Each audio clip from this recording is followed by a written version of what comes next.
I don't know if any of you heard, but the New York Jets won a football game today. I think you guys heard. Some of you might have heard. And it was in dominant fashion. No, it wasn't in dominant fashion. I wish it was in dominant fashion because I'd be feeling a lot better about the game right now. But a win is a win. So we're here to celebrate tonight. We have Sunday Night Football, and this game should be interesting. I am Rich Jodice, the Pro Football Demon. And if you've been here before, you already know.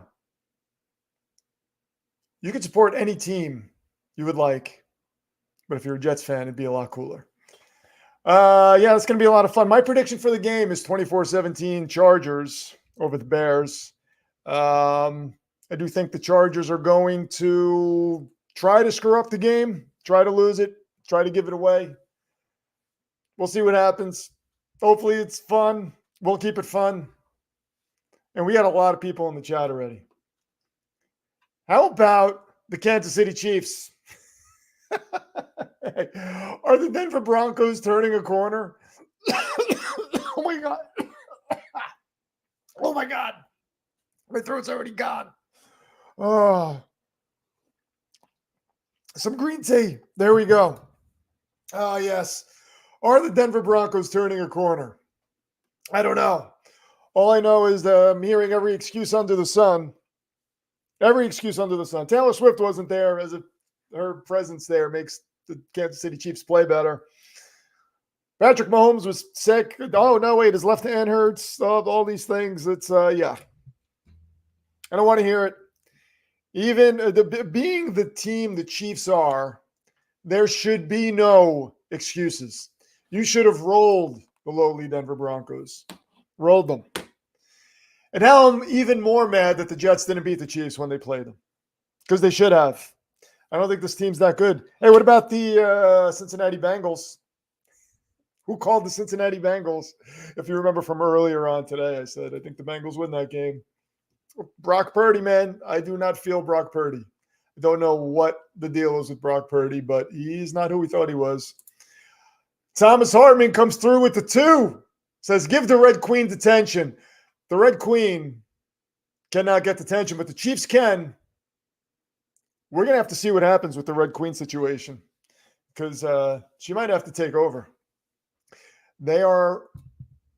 It's so funny during an NFL broadcast that we hear the announcers say, oh, well, Taylor Swift wasn't here, and this is their record with Taylor Swift. Here's Travis Kelce. They're showing us Travis Kelce's numbers with and without Taylor Swift. And now we're supposed to believe that this isn't, I don't know, the NFL isn't in cahoots with her or something. I don't know. It's weird. It's so weird. They never did that with Jessica Simpson when she was dating Tony Romo.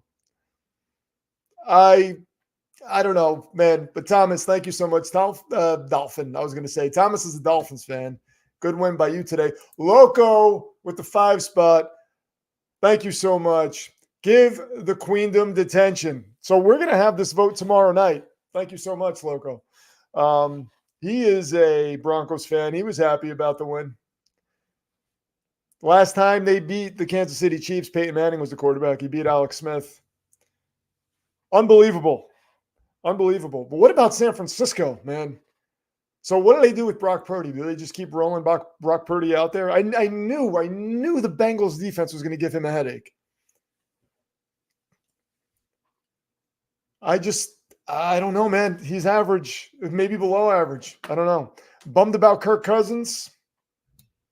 ACL. It's so crazy. Everybody was saying the Jets should have traded for Kirk Cousins.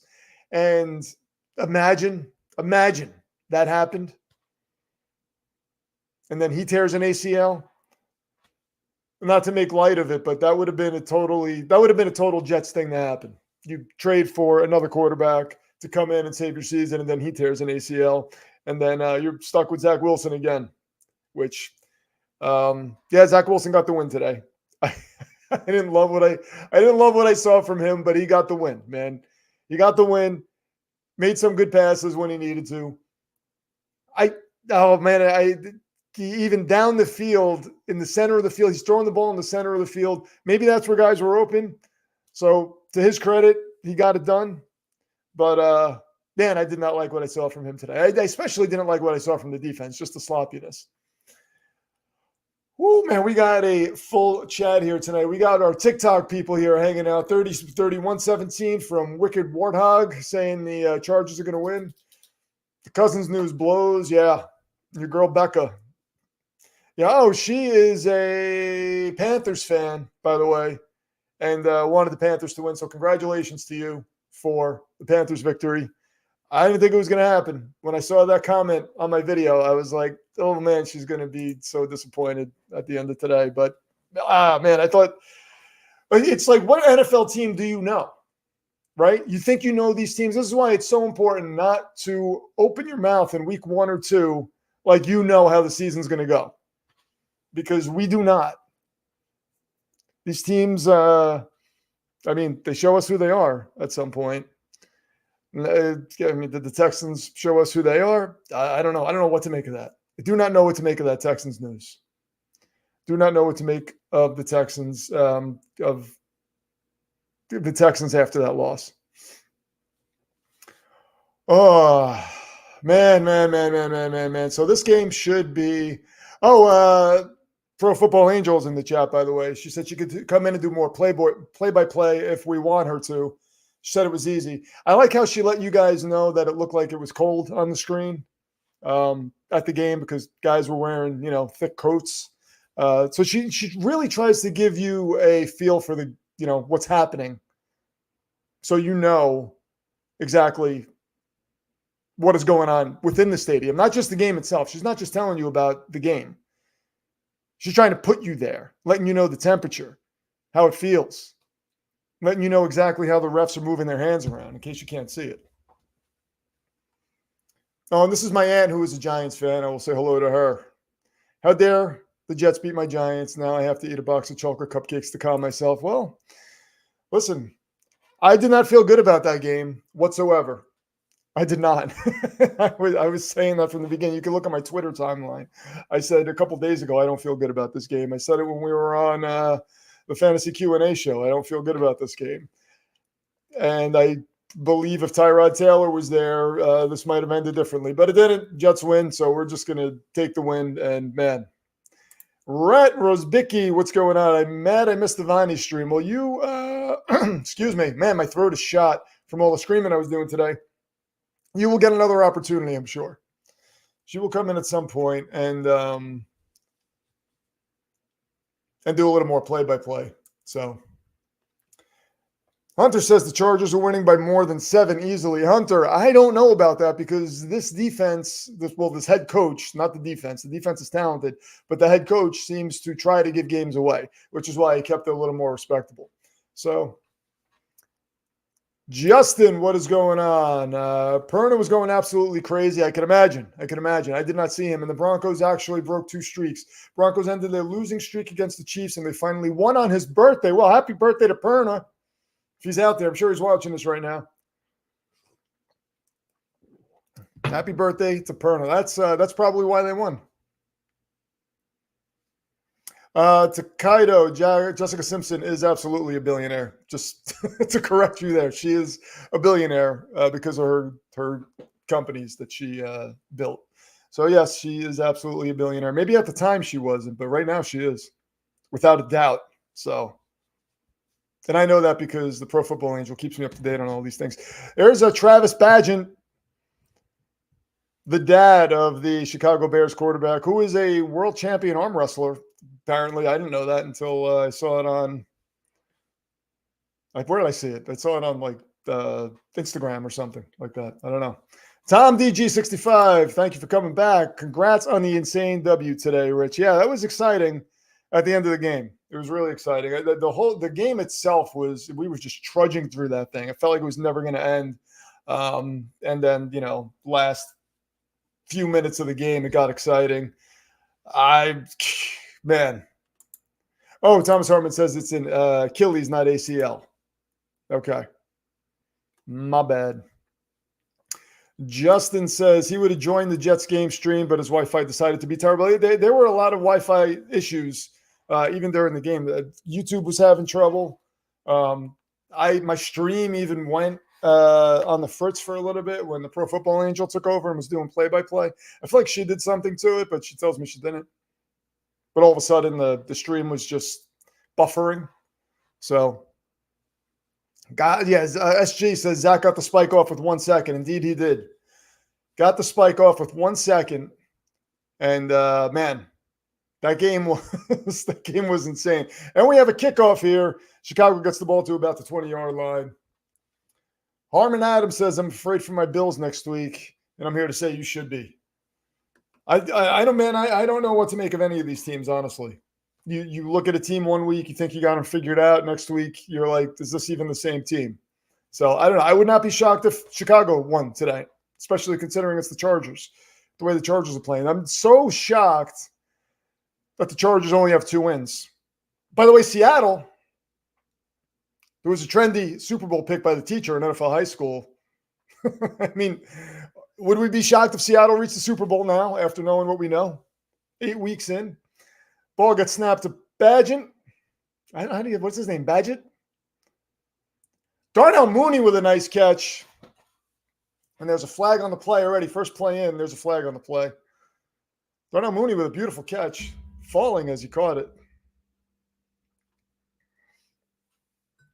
Takado says, I know how the season for the Giants is going to go. Well, yeah, especially if they have no quarterbacks.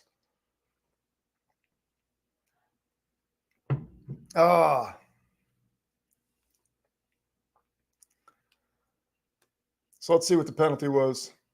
Completed pass interference on the defense already. First play in, pass interference on the Chargers. Penalties declined, and Darnell Mooney comes up with the grab. That was a nice. Yeah, he was grabbing Mooney's jersey. That was a nice catch by Mooney, man. He's a good receiver.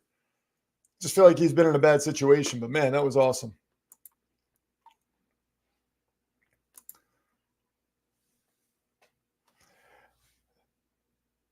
So we've got that was a gain of 41. Wow, that was nice. We got a 1st and 10 here at the Chargers 37-yard line.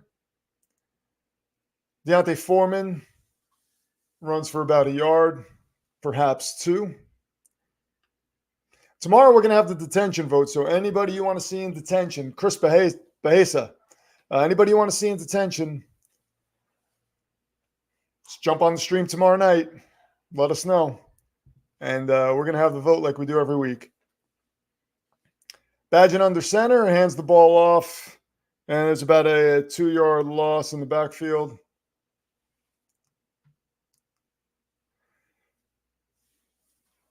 So Bajan's going to face 3rd down, and I think it's about 11.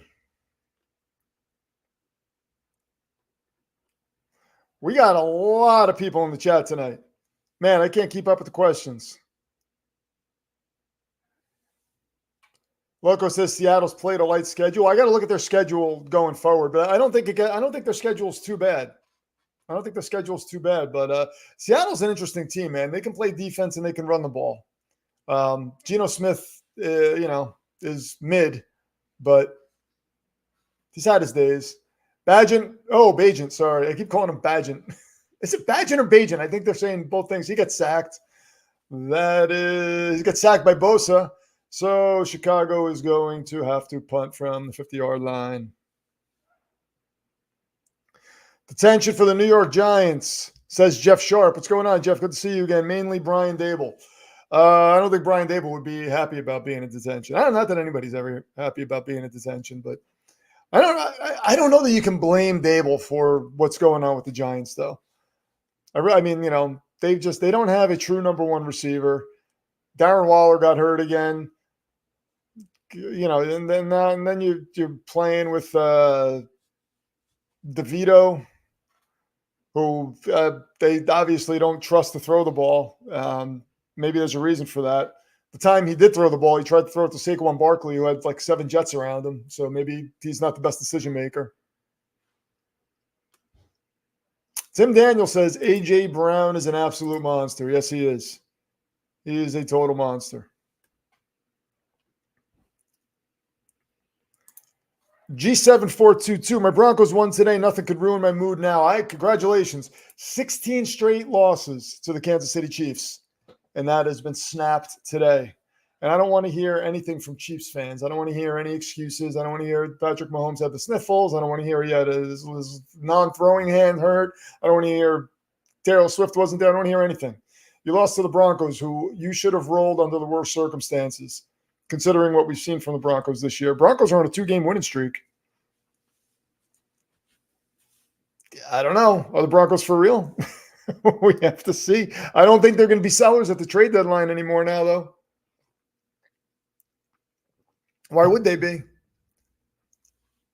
The stupid Seal's in the house. What's going on, man? Sup, everyone. KC gets the tension. We'll have that vote tomorrow. Absolutely have that vote tomorrow. So, Rhett, the Desmond Ridder had a concussion, but it doesn't look like it's going to be serious, right? I think he might even be able to play next week, so we'll see. The Red Queen forsake them. That's why, yeah. And if you watched the latest episode of NFL High School, Kansas City actually mentioned that the only reason the Chiefs lost to Detroit was because the Red Queen was not in attendance. And she was not in attendance today, so maybe there's something there. Cousins blew out his Achilles. Yeah, James Murdut. Cousins blew out his Achilles. Man, that's a shame. We were talking about that before. Not to make light of it, but I am. If the Jets would have traded for him, like as people were saying after Week 1 when Rodgers went down, and then this happened when he's with the Jets, it would have been just like the Jets are cursed. It would have just been further heartbreak for all of us Jet fans. So if it was going to happen, I'm glad it happened with Minnesota and not New York. So hey.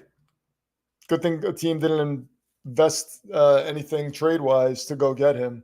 Not that, it's a different circumstance, so maybe it wouldn't have happened. But these things typically, it's just like freak things that happen. So we don't know what would happen. Chargers have the ball. Justin Herbert is on the Los Angeles 7. Takes the snap. He gets a lot of pressure. He slides for about a yard forward.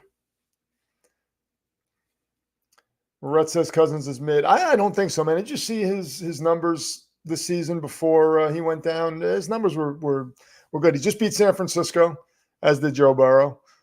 People were saying Joe Burrow was mid too, but he had the calf early on in the season. Seems healthy now, and a team looks like it's picking up where it left off. They typically start slow. If you look at them the past few seasons, they've started out pretty slow and then pick things up. So pass to Keenan Allen, picks up about 3. We're going to have a third down for the Chargers.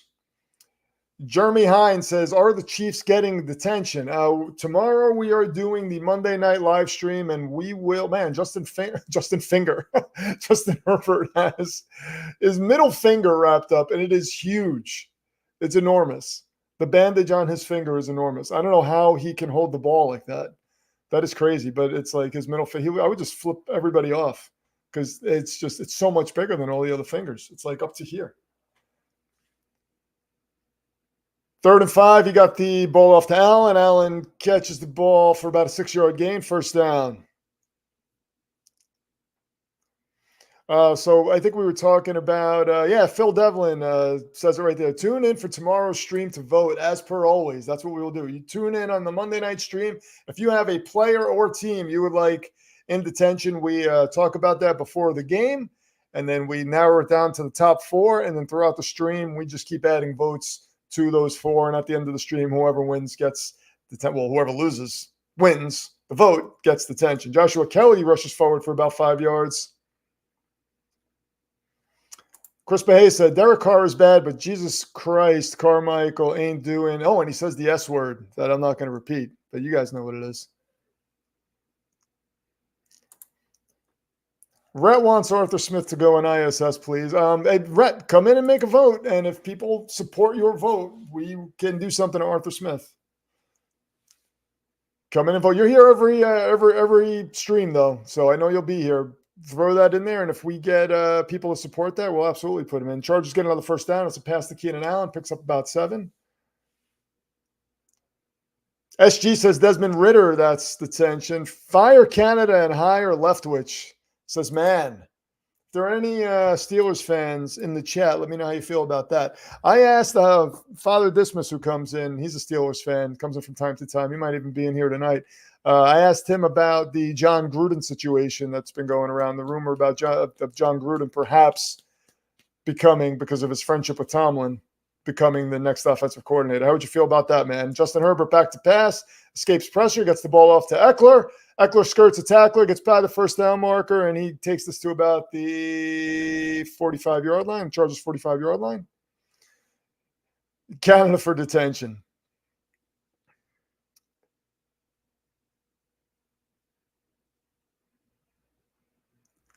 Rhett says, sometimes they get buried as much as you want me. There are a lot of comments, man. I glance up, and the first ones that I see, I grab. So it's nothing personal, Rhett. The chat is insane, though. The chat is nuts. Justin Herbert in shotgun. And to be fair, Rhett, you comment a lot, which is cool. Austin Eckler with a rush up the middle for about 5 yards. You comment a lot. I feel like I read a lot of your comments, man. I even have a theme song for you. And you're complaining? Come on. What do we got? Ethan Stewart, Kansas City. That's the tension. Ethan, yeah, I feel like the Kansas City is going to get a lot of votes. We got Red X Power. If you can see on the bottom there, the television champion is in the house. Red X Power, a Jets fan, fellow Jets fan. What is going on, dude? How are you enjoying Victory Sunday right now? You prancing around with your nose up in the air? You should be. That's what I've been doing. Donald Parham, he's like 6'10". He gets the first down. Chargers moving the ball. Parker Johnson on the TikTok chat says, Kirk, and he has a bunch of crying faces. Yeah, feel bad for Kirk Cousins, man. Feel bad for him. Thomas Hartman says, Kansas City should be the only team that gets votes. We'll see. Red X Power says, Kansas City made me lose my fantasy week by 1.0. Was it the defense? How did that happen? Who specifically on Kansas City? Herbert's 5 for 5 for 38 yards. Gives the ball to Joshua Kelly, who runs up the middle for 5 yards. Joshua Kelly is actually starting to get a push. Early in the season, he was looking terrible. So, man, Justin Herbert's finger looks so cartoonish and crazy. I don't mean to laugh, but Train Freak says, you deserve a larger fan base, man. Hey, we're just here having fun. Thank you so much. I appreciate that, though. We're just here having fun, and don't worry about that stuff, man. I appreciate every single one of you guys here that support me. And, you know, Austin Eckler. Sorry, Austin Eckler takes a screen pass. He's going to go to the house. That's a touchdown. That was about 35 yards, 39 yards. We got to update the score. And the Chargers are on the board. That's his first receiving touchdown of the season. We're going to give them 7 because they're going to get this extra point. But yeah, man, following that, listen, if you're ever going to do something like this, you can't be caught up in all that stuff. I gain a steady base of followers as time goes on. I appreciate every single one. And this is a long game. This isn't, I did, a situation where you do it for a couple weeks or you do it for a year and you say, oh, well, I don't have 1 million followers, so let me quit. No, you just keep going. You keep going. You keep getting better and appreciate everything that comes your way. And that's the way I feel about it, man. Love all you guys. This is a blast. I mean, you guys don't know how much fun I have hanging out with you, watching these games, talking football, reading your comments, responding to your comments on the videos. I love that you guys follow the lore. And you get people like SG coming in and commenting videos that I posted a year ago, just random lines from videos. And I like the new people that come in and they have to learn the history and they go back and watch videos and they get it. It's fun, man. It's a lot of fun. John Howard McDermott says hello, and I say hello back. Thank you for joining the chat. John Howard McDermott. Chris Bahesa says he's going to be happy on Yahoo tomorrow. Oh, that's a side conversation. Wait a minute. Rhett says, I am not a fan of Rich. I'm just studying him so I know his weakness come December 3rd. Rhett, that is going to be a heartbreaking game for you, man. And that's why I'm not even sitting here thinking about it. And you're the one that mentions it every week. So I feel like it's filling your head. And it's going to make the victory for me all the more sweeter, and the loss for you, the defeat for you, all the more harsh. But you're still welcome back here, even after we defeat you. And I won't make you feel bad. Not too bad. I might laugh a couple times in your face live on here for everyone to see. But after that, everything will be fine. And no one is my fan. Everyone is my friend.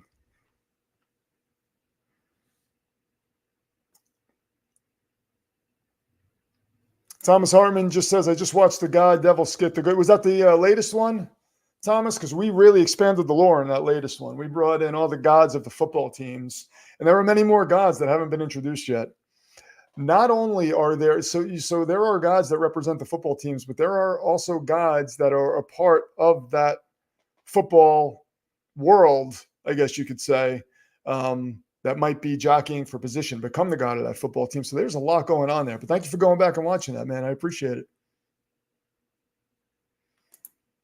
Train Freak says, I both love and hate the Chiefs being the villains now.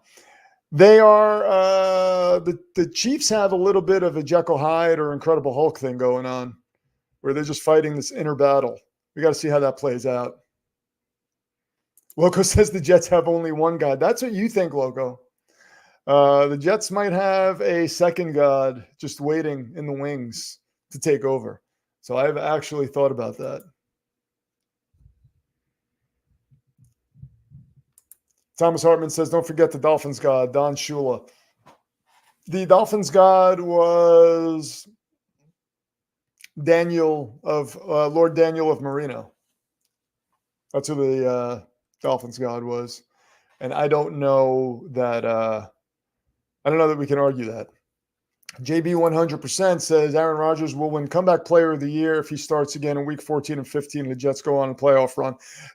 Imagine that. How crazy would that be? If Aaron Rodgers comes back week 14 and 15, the Jets go on a playoff run, they win the Super Bowl. I mean, he would have to win comeback player of the year, right? I mean, that would be insane. Has anyone ever done that? Could just like come back during the year and then one comeback player of the year that late in the season? I don't think so.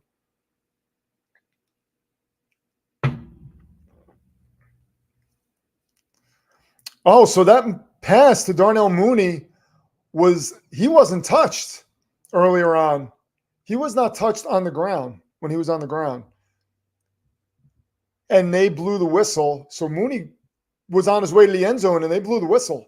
So Chicago got screwed on that first drive. Chicago should have had 7 points on the board on that first drive. Wow. Already the refs are, we are a few minutes into this game and already the refs are crap in the bed, as they say. Red X Power, television champ, says, I really need the Jets to go off next week. Need to avenge this ugly feeling victory Sunday. Yeah, I need the Jets to play up. I don't like this. Not the Foreman with the ball. 15, Deontay Foreman, man, he's insane. That was like a 15-yard gain by him. He's insane. There's a flag on the play. Hopefully that's not holding. Hopefully that doesn't come back. But this dude, when he plays, like he just gains yards. Man, the refs hate the Bears. Yeah, rest Ethan Stewart. Rest in peace, Matthew Perry. Yes, man, Matthew Perry. I couldn't believe that. My wife told me that last night. Heartbreaking. Dude was hilarious. He's had like some personal demons too, but man, that was just surprising. Illegal hands to the face, so that's going to pull that back. So we got second down for the Chicago Bears. Loco says Denver overcame the refs today, so the refs were trying to give that game to Cincinnati. I was watching it in bits and pieces. I was flipping back and forth between that, the Cincinnati game. That Cincinnati game, man, I was so happy that they beat the Niners. And I have nothing against the Niners, but I just wanted Cincinnati to win so bad. Badgett back to pass. Badgett. I'm going to keep saying, oh my God. And he throws this ball to another flag is thrown. That ball's dropped. Chicago Bears offense looks sloppy as hell. Incredibly sloppy. Thomas Hartman says, Cincy is back. Rhett's phone died for a second. That's Patrick, the center. Lucas Patrick, I think that's the second time I think that's the back-to-back penalties for him. Michael J says, as a Bears fan, I'm used to the ref screwing the Bears. Yeah. You know what's funny is I think every fan base kind of says that, though. I know as a Jets fan, I feel like the Jets get screwed all the time. Anytime their quarterback gets a late hit or something like that, it never gets called. But they love calling it against them. And we didn't see any of that today, though.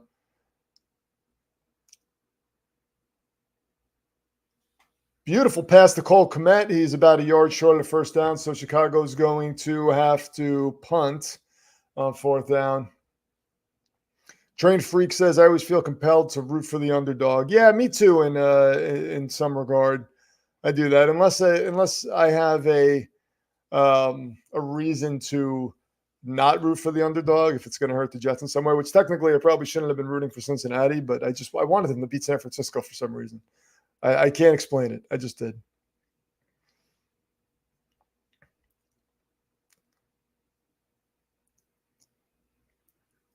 Was my audio down, or was it just down for SG? And there's the punt. Oh, he got interfered with on the punt, so that is going to be a flag on Chicago, another flag on Chicago. So we are about 5 minutes left in the first quarter, and I believe the Chicago Bears have about 4 flags really already. So, yeah.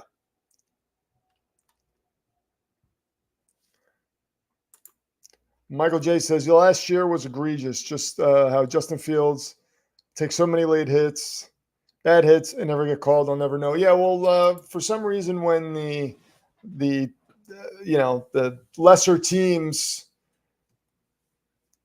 get something like that happening to them, the refs tend to not call it. They do for the superstars, though. I mean, you sneeze next to Patrick Mahomes, you're going to get flagged.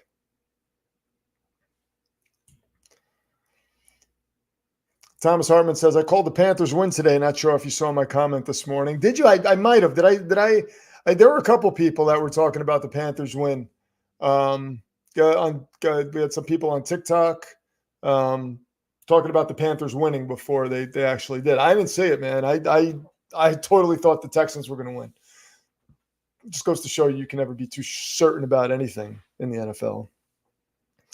Tuesday's trade deadline is going to be interesting. Yeah, it is, man.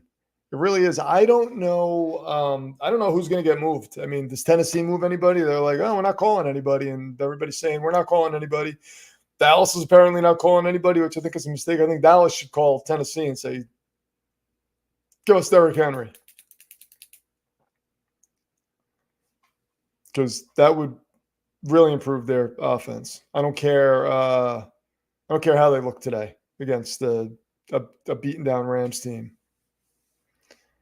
Chris Bahesa says, can the Jets trade for Jacoby Brissett? I wouldn't be opposed to that. I don't think they're going to do it, though. But I would not be opposed to that whatsoever. I don't think they would have to give up much to do that. I don't see it happening. Tracy Ann says, congrats on the Jets win. Do you think they've sacrificed enough Achilles tendons to break the curse? I don't think so. I don't know what will break the curse. We talked about that earlier. I really don't know. I even asked Father Dismas if he could give me some insight on what it takes to break a devil's curse, and he said he works for the other guy, so he doesn't know. So maybe he would have some intel on what it might take, but he didn't. So Judy stock went up. Yeah, it did. It did. So I'm assuming they're not going to get rid of him. The Steve Smith comments maybe lit a fire under him. So we'll see. Miami needs to move Eli Apple and cater Kohu. Is it Kohu? I think it's Kohu. Is anybody going to want Eli Apple? Are you going to get anything for him? Justin Herbert, first 3 games, 112 quarterback rating, passer rating, 0 interceptions. Last 3 games, 4 interceptions, 75 passer rating. Wow. Tale of 2 halves of the season thus far. What if the Eagles grab Henry, Rhett says, and he called them the Beagles. That would be sick also. And that, I mean, I could see Howie working the phones, try to make that. Apparently they want to make another move before the trade deadline comes and goes. So that would be a typical Howie thing to do, and it would be insane for the Eagles to get Derrick Henry. That would be insane. That would be scary. Jimmy England says if the Jets want to trade for a QB, they should go after Hendon Hooker. He's out for the season though, isn't he? Well, didn't he get injured in the preseason or off season or something? I think he's out for the year, Hendon Hooker. Well, I like Hendon Hooker. I thought that was a good move drafting him, but I do not believe he is active. Chris Mahesa says, who is getting Buda Baker? Yeah. I don't know, man. It's going to be interesting. It's definitely going to be interesting. I hope the Jets make a move. I mean, it's not like they don't need help. It'd be nice for them to with Trevor Siemian there, though, on the practice squad, I don't know that they're going to. First of all, you have Aaron Rodgers hinting that he could come back this season. So this is the predicament they're in, is if they bring in another quarterback, they're basically saying, we don't think you can do it. Well, that might be what he hears. We don't think you can do it. They might just be saying, we don't want you to come back this year because we don't want to risk further injury. But what Aaron Rodgers would probably hear is, oh, you don't think I can do it. You're another one of the doubters. You're another one of my doubters. And then you create that headache. So that's why I don't think they'll do it. Justin Herbert in shotgun takes the snap, gets the ball off to Joshua Palmer. And Palmer, oh man, he's holding his knee. I know he was probably not going to play. They were saying he was not going to play because of an injury, and now it looks like on that reception he might have. I don't know if that's the same injury that he had, but he looks like he's in a lot of pain right now. Thomas Hartman says, I would love to see Miami get Buda. Yeah, no. I would not love to see that. Please, Thomas, don't put that out into the universe. Rhett says, I know it's an old take, but who thought Austin Hooper could be that guy before you traded him? I thought Austin Hooper was going to be phenomenal, honestly. So, yeah, I'm in that boat, man. I thought he was going to be really good. Not that it matters, but why did the Jets kick a field goal on first down? Because the field goal ended the game, and then if you because it was overtime. So if you all they needed to do was get the points on the board, and that ended the game. That would have ended the game. So you don't risk, especially with you have your third string center there who had trouble snapping the ball earlier. You don't risk turning the ball over, running 3 plays before kicking the field goal. So wise move. Dude, that works 24/7. Packers losing brought me pleasure, and it brought me pleasure too. It brought me pleasure just because of the way Packers fans acted after week 1, acting like they won the Super Bowl when they beat the Bears. I mean, looks like Jordan Love is here to stay, and like all these weird comments. I mean, it's like, settle down. You won 1 week against a team that looked very bad. Then you're acting like you won the Super Bowl. So, yeah, and when the Packers lose, I derive pleasure from it. And it's probably wrong, but whatever. No problem. Thank you for the explanation. No problem.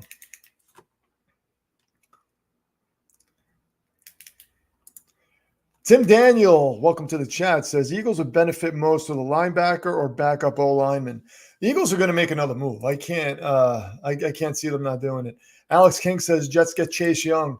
I mean, it's not a need. It's definitely not a need.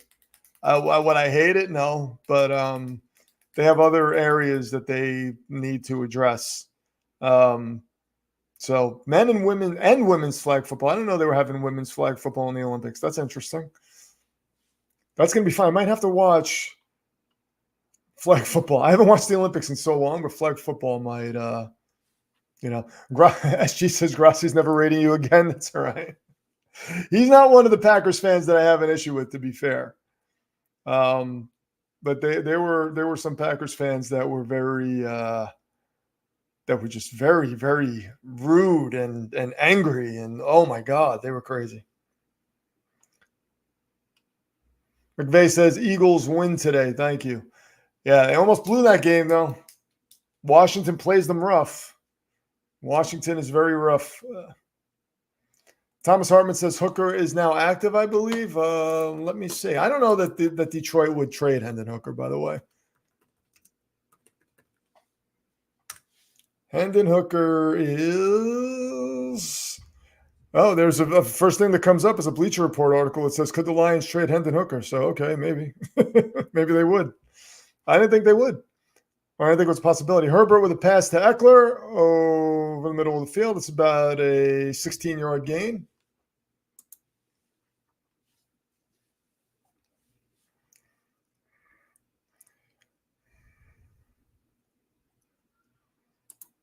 SG says, we must unleash, my lord, I beg you not to finish that sentence. Oh, yes, that's a quote from one of the very first Football Gods episodes where the Belichick was introduced. And Herbert under center gives the ball to Eckler, who dances in the backfield, pushes forward for about 4 yards. So we'll have second and about 6.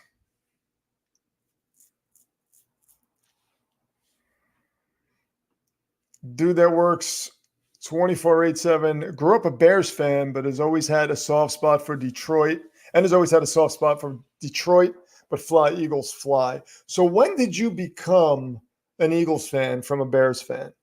Like, how did that happen? If you could give me a little insight into that, because those stories always intrigue me.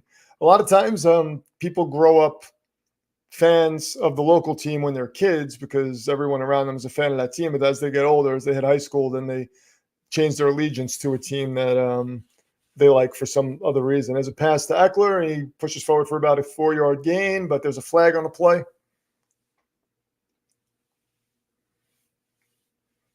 Takaido wants to trade Mad Max. Really?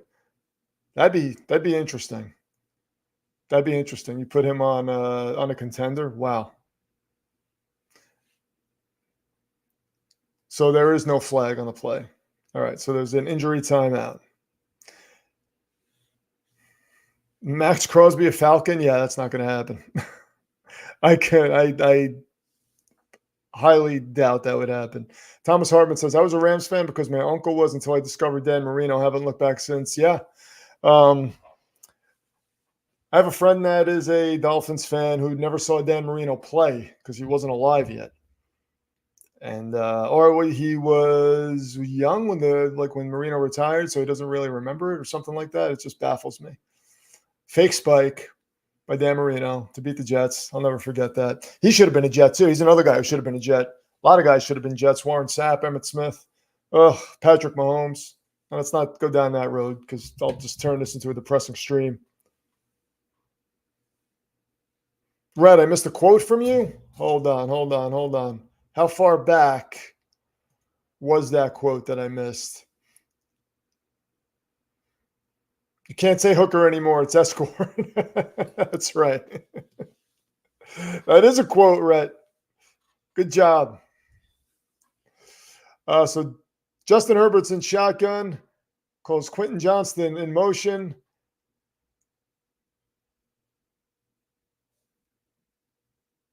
Gets the ball to Fiocco for a touchdown.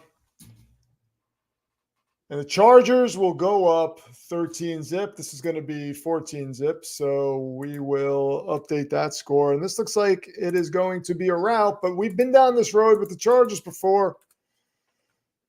We think they're going to rout a team, and then all of a sudden they just stop doing everything and they fall asleep and they allow the team to come back and sometimes win. So we're not going to call this a rout just yet. because you never know with this team.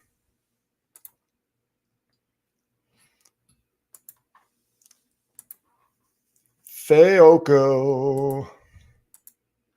Oh, I see. I saw a super chat and I saw the words Kenny O'Brien. I don't know who it's from, but we do not speak that name in this chat. No, Kenny O'Brien wasn't bad.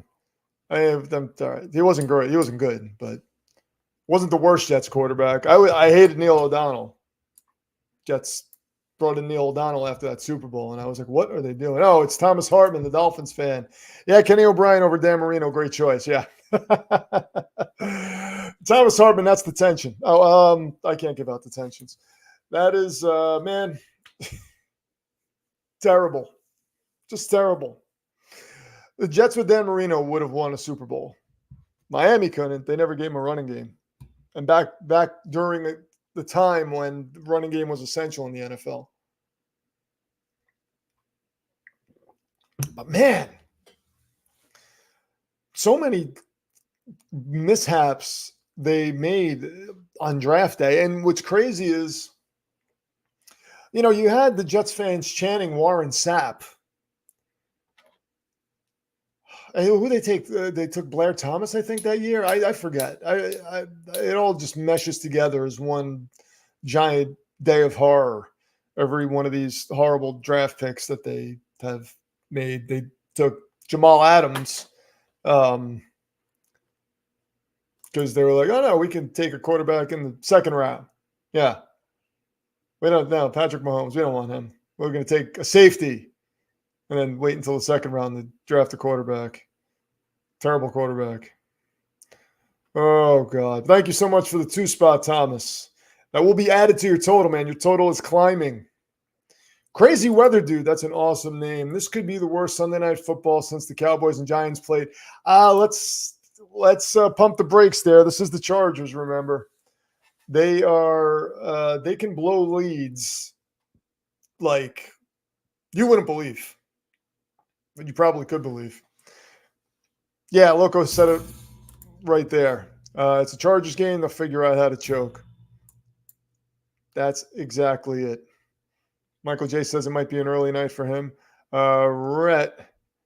John Abraham is still a Hall of Fame snuff. John Abraham, man, I was happy when the Jets traded him to the Falcons, but I did love him as a Jet.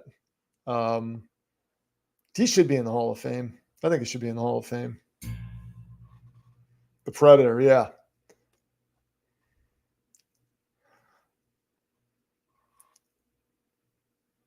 Rhett says, so we get to talk about Sanchez? No, we don't get to talk about Sanchez. Decato talks about Sanchez because he is a Obi Moist Kenobi is on the TikTok chat. What is going on, dude? Head over to the YouTube chat. I think I'm going to end this one soon because there's not a lot of people hanging out in there. Oh, well, I'll keep it open for a little bit. But yeah, Sanchez, we don't talk about Sanchez. You know what? I love his analysis. So I like him now, but as a Jets quarterback, I just never felt confident with him back there. And Badgett's under center. He takes the snap. He throws this out to DJ Moore, who skirts a tackler, kind of, and gets about 8 on that play. 7 or 8 on that play. Justin says the 2 words that are not allowed in this chat. He says butt fumble. That is going to get you banned to the Shadow Realm. No, Phantom Zone, sorry. Badgett's in shotgun on a 2nd and 2. He's back to pass.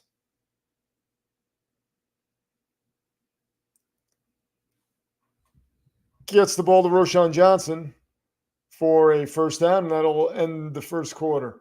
Throws it to Roschon Johnson. I'm excited to see Roschon Johnson play, man. I think Roschon Johnson is a beast and will be a beast in this league. Dude's got great hands. Can go between the tackles. Bijan's back up in college. So we are headed to the second quarter, ladies and gentlemen. And I'm telling you, I am not I am not ready to count the Bears out just yet, just because it's the Chargers. If it was a different team, I might say, yeah, this game's over. But I don't know, maybe not this year. I mean, the NFL is always so weird. You never know what's going to happen. That's some hard hitting analysis, right? You never know what's going to happen in the NFL. But I mean, we see it all the time. Comebacks. Look what happened with the Jet game today. I'm sitting there. They couldn't get a third. They couldn't buy a third down. And all of a sudden they come back and win that game.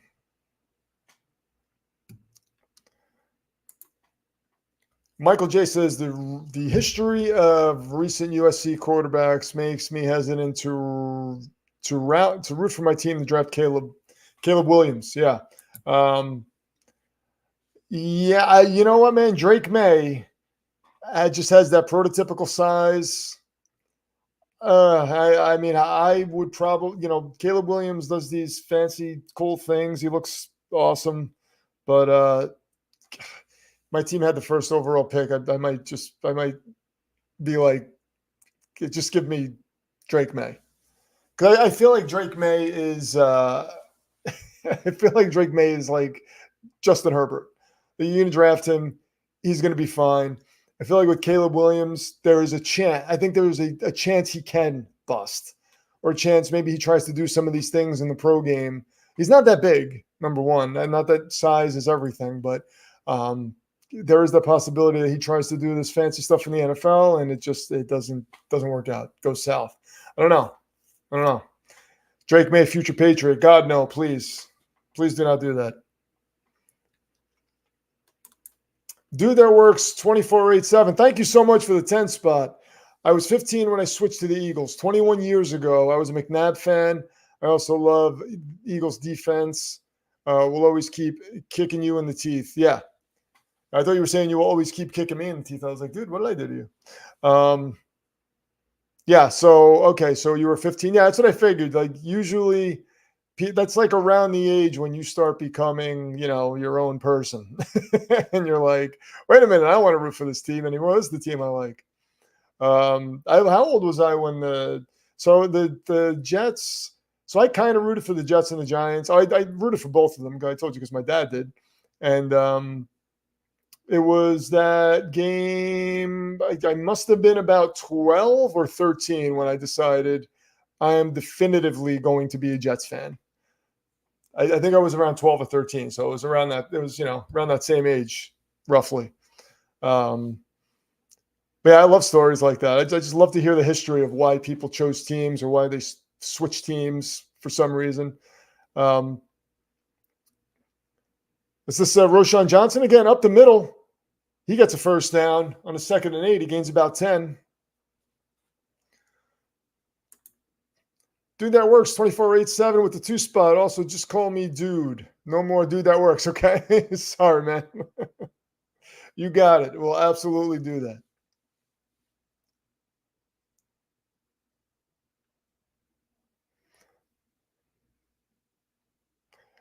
SG has already suffered enough running backs. Yeah, the Ravens have had horrible luck with their running back injuries, man. Oh, Roshan Johnson loses the football. Goes into the pile. Looks like the Bears might have picked that back up and actually gained a yard on it. Yeah, still Bears ball. Wow, he just lost that right from the handoff. Let's see what happened. Oh, it just slipped right through his arms, hit his knee, but he was able to jump on it and recover it. Super lucky to get that one back.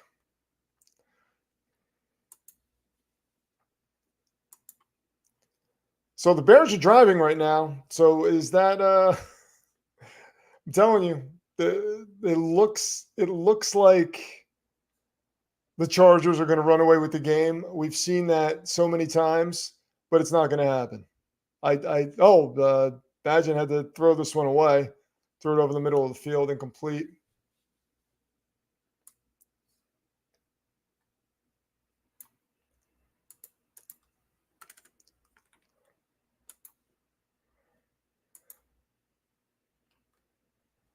Bagent, okay. They're calling him Bagent. Scantor's in the house. Scantor, okay, I've returned. Cousins out for the season. Yeah, Bengals spanked the Niners. What else happened? I think the Chiefs might have lost. Did the Chiefs lose? I don't know. What happened with the Broncos game today? Does anybody know? Bagent back to pass. Oh, that's picked off. That was a bad pick. Wow. He just threw that right to Taylor. All right, well, Jasir Taylor with the pick, man. That was thrown right to him. All right, so maybe maybe the Chargers are going to run away with this game. The Broncos won that game. That is right. My cousin came through with that. The Broncos absolutely won that game. Man, Ezekiel Acosta, does Kansas City get detention? We're going to have to see. That's tomorrow night. So we'll have the detention vote. Everybody gets one vote. Dude says Broncos 24, Chiefs 9. There we go. I don't know. Hey, does anybody know if the Jets won today?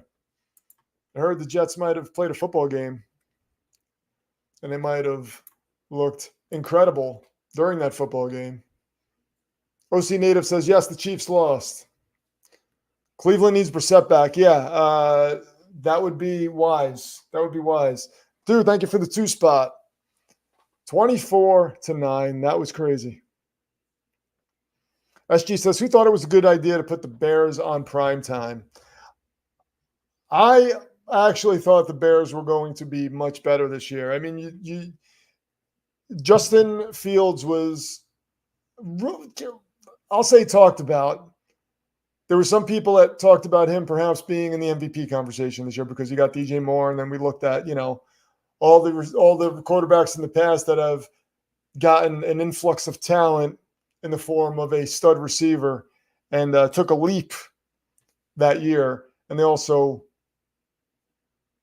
improved the offensive line, improved the defense, although they basically brought in linebackers, which, okay. But Eberflus is a defensive head coach. So you're thinking, okay, he's getting the guys he wants, so he's got a plan. He's doing something. So I did not expect them to look as bad as they have. And it's pretty shocking, to be honest. Dude with the fiver, man. Thank you so much. Jets game, in quotes, or 2 teams showing up and pretending to play a game. Yeah. It looks like they showed up and were just kind of hanging around, throwing a football. It looked like the Giants were just running the same play over and over again all game. And then in the last few minutes of the game and into overtime, the Jets decided, hey, you know what? Let's actually just put this thing away. Justin Herbert is 11 for 11, 120 yards and 2 touchdowns. Wow. Insanity. Linsanity. Dude, thank you for the 5 spot. Dude, I'm adding you up right now. You are at 51. All of your super chats combined, 51, man. Thank you so much. That's very kind of you, very generous. I appreciate it, man. I want to see what Takado says. Takado, so I can just see Takado's first line, and it says the Jets defense looked amazing. And now I'm going to read the rest of the comment, and there's going to be some kind of backhanded smack in the face. I just know the comment's not going to be friendly from beginning to end. There's going to be some kind of, he's going to kick me right in the nads or something like that at some point during this comment. So we're going to see right now. Herbert gets the ball to Parham. Parham looks like he's a giant next to some of these guys. Chargers get another first down. So Takeda says, Jets defense looked amazing versus a 3rd string LMAO. Made the mailroom quarterback damn near half the farm. Takeda, get the hell out of here. I am done with you. You're going to the Phantom Zone soon. Going to banish you to the Phantom Zone for a good 10 minutes, not just 5. Herbert takes the snap, gives it to Eckler. Eckler gets taken down in the backfield, loss of about 2.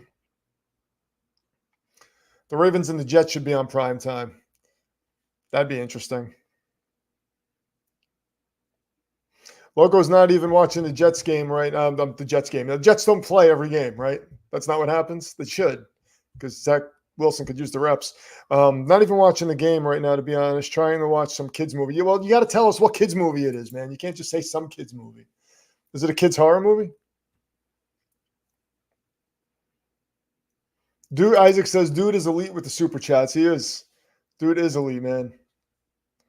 Justin Herbert is in the shotgun. And Palmer's back in the game. He gets a gain of about 5. Let's see if he gets up slowly. No, he gets up good. Dude says, I mean, the Giants had -9 passing yards. How is that possible? They were basically, I don't know if you saw the game, dude. I know you popped in at one point. I believe you popped in at one point, but they were basically taking the snap. DeVito was basically taking the snap from shotgun and just handing it to Barkley next to him.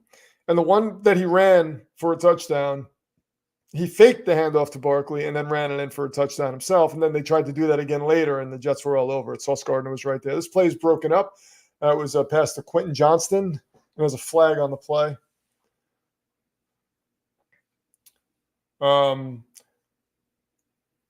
Pass interference on Chicago. Oh, man. Automatic first down. Let's see if that was actually pass interference. Quentin Johnston is huge, but I do not think he is a very good receiver. Yeah. I mean, it was a little. I don't know about that pass interference call, but I guess could have gone either way. But yeah, that's basically what the Giants were doing. They were just handing the ball to Saquon Barkley. And then there was one where they one play where they allowed him to throw it, and he tried to throw it to Saquon Barkley, who had like three Jets defensive linemen around him, because like they knew that's who he was going to go to. So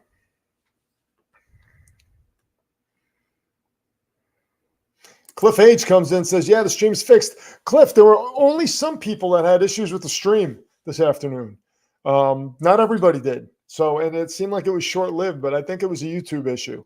I don't think it was an issue here, because some people were saying they were fine. Other people were saying they had issues with it. I know Takedo had some issues. I know Red had some issues, but for the most part, I think Loco wasn't having any issues. A bunch of people were good. So I don't know what was going on. Eckler up the middle for a gain of about 5. So we're going to have third down and about 2. Chris Bahasa brings up a good point. I like how the NFL has the ability to flex games but doesn't. Yeah, that's annoying, right? You should, as the season goes on. I mean, I guess it's hard. I don't know what all the logistics are in terms of the teams have to agree to it.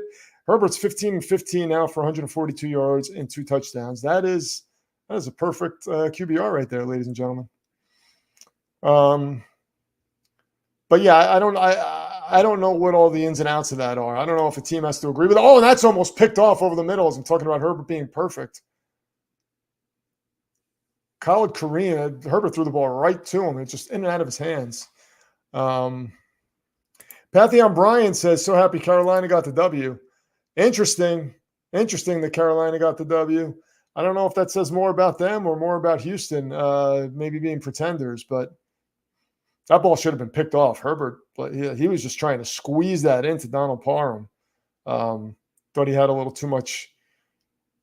I think he thought he could throw it a little harder than he did. And Dicker, the kicker, comes in, and he puts this one up, and that's through. So the Chargers will take a 17-0 lead.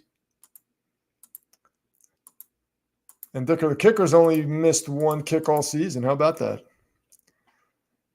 So the Chargers take a 17-0 lead. This game is still very much in play for Chicago.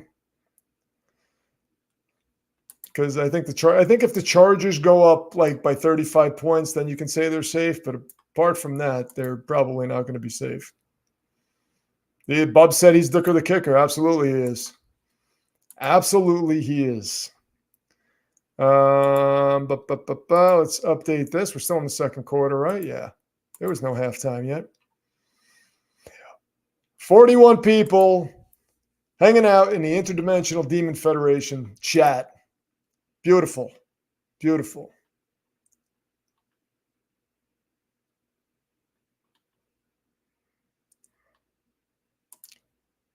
Dude changed his name to Dude. There we go. It says there, fixed now. Perfect, man. That is perfect. He comes through with the 5 spot. Thank you so much, dude. And follows up with another 2. The name, that is. Yes. Dude, thank you so much for your generosity. I really appreciate it, man. He is no longer dude that works 24/8/7. He is now just dude. And the fact that you're able to get that name is phenomenal. So I'm changing that name for you on my little sheet here. And you're up to 58, my friend. Creeping up there. Scantor says, oh, Carolina finally won. Damn, what happened to Houston? Pity. Yeah, Carolina finally won, man. I'm as surprised as anybody is. Surprised as anybody is. I did not think Carolina would be able to pull that off, especially with the way the Texans have been playing, with the way C.J. Stroud's been playing. C.J. Stroud didn't look that great today, but he's a rookie. He's going to have his there's a Sauce Gardner commercial, Buffalo Wild Wings commercial with Sauce Gardner. But yeah, I guess it happens from time to time. He's a young quarterback. He's going to have his growing pains from here and there, but he still looks to be the real deal. Yeah, Scantor says we're growing slowly, but we are gathering more and more people. Yes, we are. Absolutely are. I mean, when I first started streaming, it wasn't that long ago. I mean, earlier in the season, 9 people, 11 people, and then it just slowly grows over time. And that's the thing, man. As somebody mentioned before, man, you should have more followers. And they mean it in a nice way. Now, oh, God, you should have more followers. They mean it in a nice way. Like, I enjoy what you do. You should have more followers. And I appreciate that. But these things are a slow burn. If you're going to do something, you have to be patient. You have to be patient because sometimes, especially with something like this, social media, sometimes you get people that hit some, virality is so random. You hit something viral and then you'll just gain, 100,000 followers or whatever. But for the most part, that doesn't happen. And you build slowly over time. And all you have to do is just keep trying to get better and better and put in the work in. And like I said, I appreciate every one of you guys. Badgent, back to pass from shotgun. That's incomplete. I keep calling him Badgent, but it's Bajent. I know someone named Pageant, which is why I keep calling him Badgent. But like I'm saying, man, I really appreciate all you guys that come here and hang out with me, all you guys that appreciate what I do, have fun watching what I do, and that's why I keep trying to get better because, it means a lot to me. I never want to waste your time just for the sake of putting content out. I want to make it worth your time, and I will always do that. And that's a promise. And I mean that from the bottom of my heart. So Bajent gives the ball to Foreman. He rushes up for about 2 yards. Dude says 30 people in here and only 13 likes. We can do better. Hit the like button. That's my fault. I never tell people to hit the like button. I know people would do it if I asked them to, but I never tell them to do that for some reason. It never occurs to me. But thank you so much, dude, for the 5. Comes through with another $5 super chat. Dude is awesome. But yeah, if you guys don't mind, hit the like button. That'd be cool. That'd be a lot of fun if we can get a bunch of likes. I'm going to stop the TikTok chat now because there's nobody on TikTok. Earlier today, we had 500 people on there. Tonight, there's nobody on there. So TikTok is so random. There's a pass to DJ Moore, who makes a move. He gets to about the 50-yard line. DJ Moore is electric. DJ Moore is electric. See,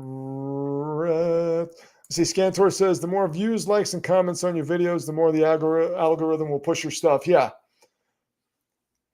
That is true. I have a community of you guys that basically are consistent with that. So that's the thing that I guess I'm trying to think of the right word for it. That's what I find. That's what's near and dear to my heart. I'll say is the community that is consistent with the likes, consistent with the comments, watching the stuff. So, you know, having that grow, that's what means a lot to me. I like, you know, the whole virality thing. Yeah, of course, that's awesome.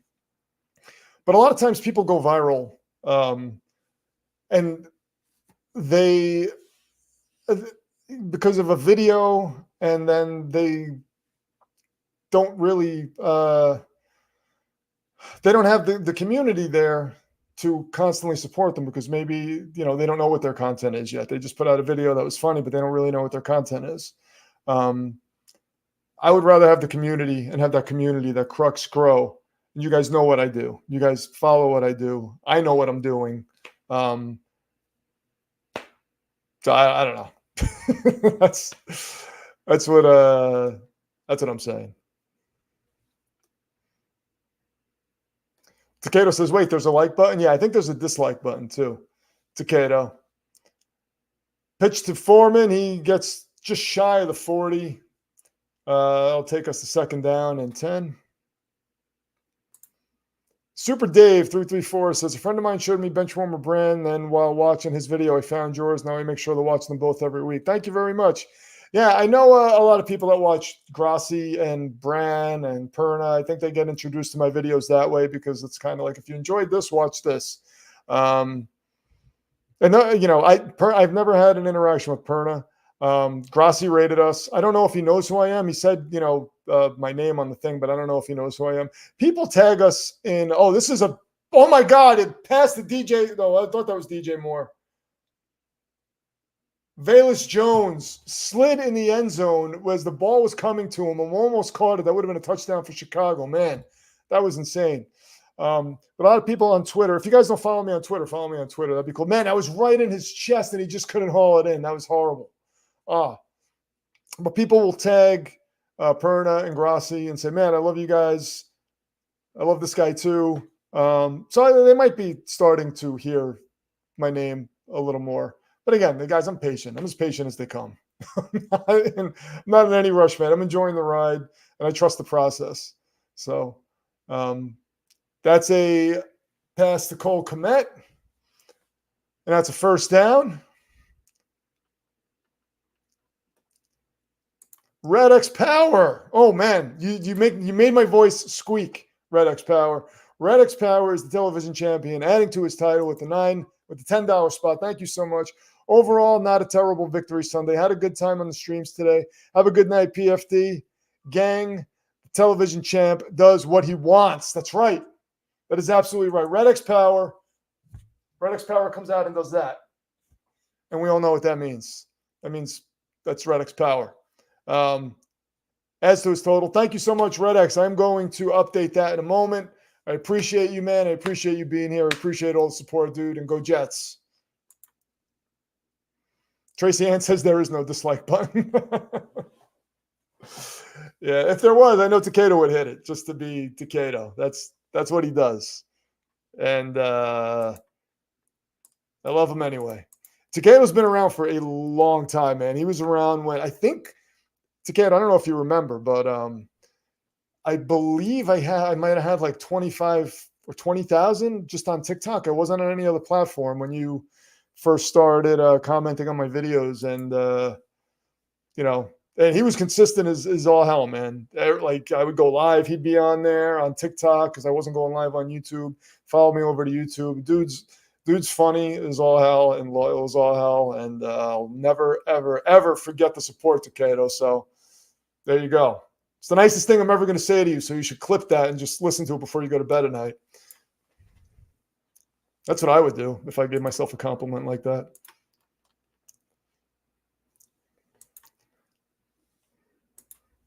I'm kidding. I wouldn't do that. Maybe I would. All right, so we got to update Red X Power. He's at 124.96 here. And I'm going to do that presently as Tyson Bagent takes the ball, hands it off to Roshan Johnson, who gets taken down at the line of scrimmage, basically. Got about 3 minutes and 25 seconds until halftime. But yeah, I don't know if you guys know. Like I was in a Brand. Like Brand was in one of my videos. I was in one of his. I was actually a paper football guy. If you guys know him, he's on TikTok. He's on Instagram. I don't know if he does YouTube stuff. He's going to come on in about a week or so, and before a Monday night game, he's going to come on for about a half hour. We're going to hang out, talk a little bit before the game. His stuff is so original, so much fun. He's one of the nicest guys. Bagent with the pass over to DJ Moore, gets the first down. He's inside the 20.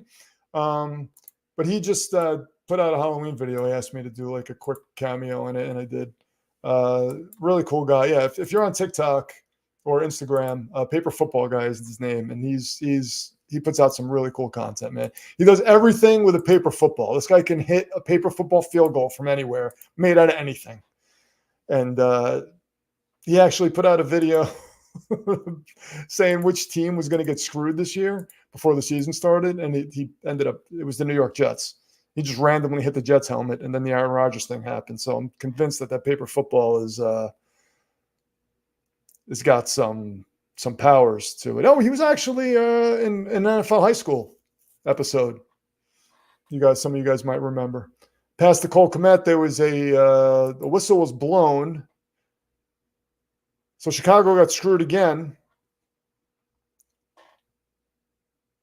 They're saying it was the right call. I don't know about that. I don't know about that. Brent Wallace shows up. What's going on, Brent? Speaking of people who have been around for a long time, Brent Wallace, for those of you who don't know, is follower number 36 ever. Follower number 36. Brent, I don't know if you like me saying that all the time, but I'm always going to say it. So I'm sorry, dude. Yeah, Andrew Davis says it's almost as if he had some sort of device. And, I'm thinking if there is a future-telling device out there, he might be the one in possession of it. So we're going to have to explore this when he comes on. So, yeah, November 6th, I believe we have him scheduled for 7:30 p.m. before the Monday night game. Paper Football Guy. So write down all of your future-telling device questions and hit him with them. Hit him with them hard. Yeah, check him out, Paper Football Guy. Red is back. What is up? Scantor says, so the paper football is the future-telling device from what I'm hearing. Perhaps it is. I don't know. I can't speak for the paper football. I've never been in the same room as the paper football, so I don't know. I do know in the NFL high school episode that featured Paper Football Guy, it was revealed that his paper footballs are made from apology letters. So there's something there.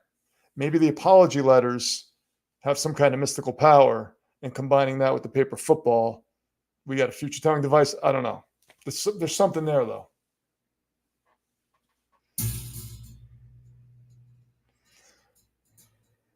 Yeah, a lot of people are talking about this paper football being a future-telling device.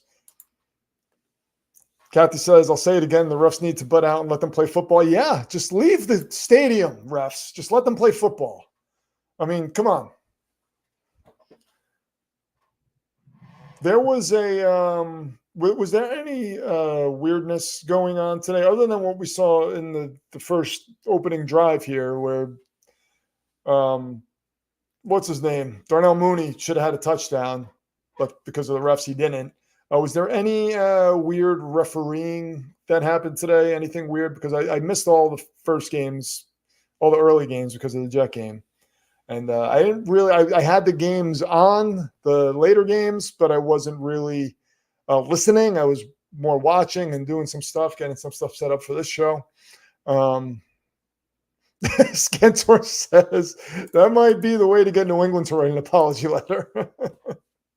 Oh, my God. Super Dave 334 says, are you a fan of any other sports? I will get to that question in a moment. Tyson Bagent with the snap. It's an end around. Darnell Mooney's looking to pass, and he's going to tuck it and run. He gets a gain of about 2, so we'll have about a 3rd and 5. I was a big baseball fan growing up. I was a big Met fan. I liked hockey. I didn't have a favorite basketball team, but when Jordan was playing back in those days, I loved watching basketball. I wasn't emotionally invested in a particular team. But I just kind of fell out of love with everything else slowly, and my love for football grew. I do like the CrossFit Games. I'll be honest. If you guys have never seen those documentaries and you like sports and you like competition, check out those documentaries. Pass to who is that? The Chicago Evans just ran in for a touchdown for the Chicago Bears. And what did we say? We said this game was not over by any stretch of the imagination.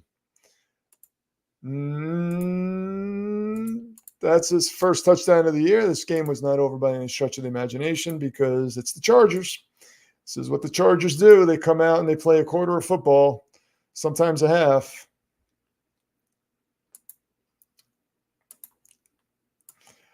Chicago basically just waltzed into the end zone. There was absolutely nothing going on the side of the Chargers. The Bears just basically walked into the end zone.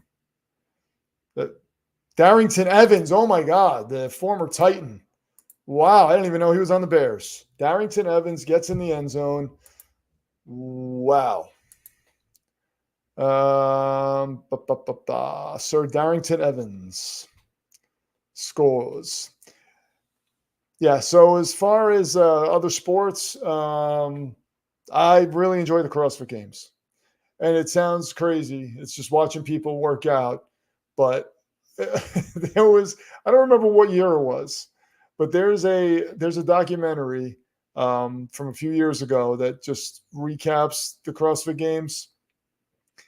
And you watch the beginning of that documentary and you would be hooked because the way it starts is just unbelievable. And that's what hooked me. I saw that and I was like, whoa, wait a minute. And I had to watch the whole thing. And then I got into just watching it every year and watching the Rogue Invitational and all that stuff.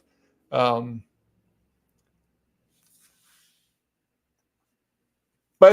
people look at CrossFit as if it's just like nonsense.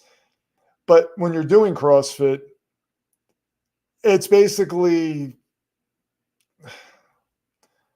it's a way to get people to move around, right? Like, I'm in favor of anybody going out to the gym and moving their body and being part of a community. The community is really cool. But there is a right way to do it, obviously. Like, these are these are legit lifts. You have to know what you're doing. You have to make sure your form is right. A lot of people just try to rush through these movements and they get hurt. That's not the way to do it. So anyway, that's my spiel on CrossFit.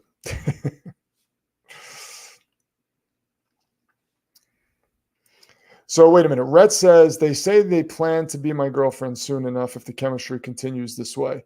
So is that what, so you just met this, is this the girl you were talking about? Did you meet her yesterday? SG says, Trey McBride was being pushed by his O-line for 15 seconds. The ref never ruled the play dead. Oh, wow. Yeah. The ref. Oh, what's his name? Somebody, actually a player. I can't remember who the player was now. Deontay Johnson.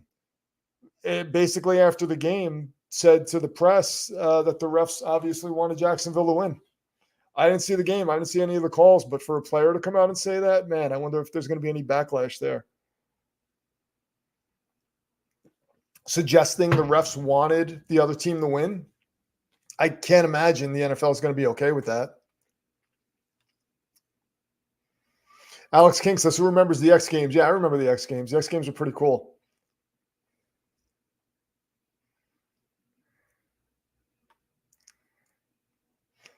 Rhett says, we're moving slow, even though obviously there's a lot of emotion. Rhett, you got to keep us updated on this.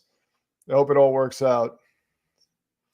Keep us updated on what's going on, dude. And who cares if she's a Saints fan? Scantor says he's going to get a big-ass fine. I would imagine he is. I would imagine that's going to be the case, man, because the league does not like that. They don't like when you come out and say things like that. He should know better than that. I mean, SG says that's ironic. So SG's a Ravens fan. Let's put this into context first. That's ironic that he would say that. The Steelers literally get bailed out by the refs every week. Father Dismas isn't here, the Steelers fan, to combat that. I know there was a Steelers fan here earlier. I don't know if he's still here. Michael J says, wasn't there a time when you could not push the ball carrier? I don't know. I just don't know that anybody did it like that. Herbert back to pass out of the shotgun. Gets this off. Was that caught by Quentin Johnston? Yes, it is. Wow, Quentin Johnston with a reception. Unbelievable. So Herbert's 16 of 18 now for 153 yards and 2 touchdowns. Minute 22 left in the half. Herbert back to pass, throws it over the middle. Another one to Quentin Johnston. Look at this. And there he goes. He's barreling through players. This is what we saw him do in college. He's got big playability, man, but the dude does not. Oh, he's holding his chest or his sternum, right below his sternum. He doesn't have the best hands, but the dude, if he catches the ball and a defender falls around him, he's lightning. And there's a flag on the play. This might be holding on the Chiefs. Scantor says he'd be lucky if he's not suspended. Honestly, yeah, I'm curious to see how that's going to unfold. Offsides on the Bears. Oh man. So they give up 5 yards. It's still first down. Hero and Villain TV. What's going on, man? -9 yards passing from the Giants this game. Yeah. Yes, sir. Insane. Scantor says we let Steelers fans in here. We let every fan in here, man. Fans from all walks of life. I'm a Jets fan. We let Patriots fans, Bills fans, Dolphins fans. They're all out in here. Even Packers fans are allowed in here, even though they're mean to me sometimes. Or they're mean to the teacher, who I hold near and dear to my heart. There's a little pitch to Eckler, who's got some running room ahead of him. He's past the first down marker at the 30, and he's down at about the 24-yard line. Pick up a 23 yards. So the Chargers are comfortably in field goal range right now. And they take their first time out. Let's see how Brandon Staley is going to screw this up. He's going to do something.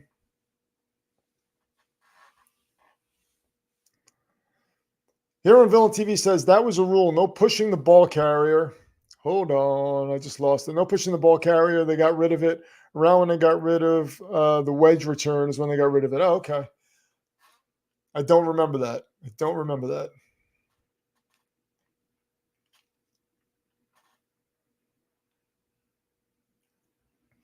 Thomas Hartman says, I enjoyed your worst AFC East fan base video. Thank you. I was very kind to the Dolphins in that video. And you are, what, did I say the Chiefs? Oh my God, I said the Chiefs? My bad. You guys know what I mean. You know I'm not watching the Chiefs, right? Unless I'm in an alternate universe and the Chiefs are playing the Sunday night game, which I won't tell you guys if that is what's happening. The Chargers, they both start with CH. And Keenan Allen picks up about 7 on that.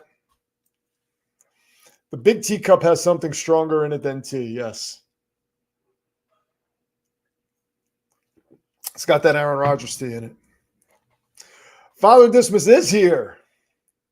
Steelers had the weirdest ref error or famous Thanksgiving game against the Lions when the refs somehow got the coin flip wrong in OT. Father, did you just join us? Because there was some Steelers slander not too long ago, and I mentioned you. So I don't know if you heard that. You can definitely push the ball carrier, says Tracy Ann. It's why the tush push, a.k.a. brotherly shove, is a legal play. Yeah, now they're saying before that it wasn't allowed, and then they kind of changed the rule. Thomas Hartman, that is not a smoke detector. That is my garage door opening and closing, courtesy of the Pro Football Angel. This is up to Quentin Johnston, who cannot come down with it. On 2nd and 3, we're going to have a 3rd and 3. 32 seconds left. Just tuned in.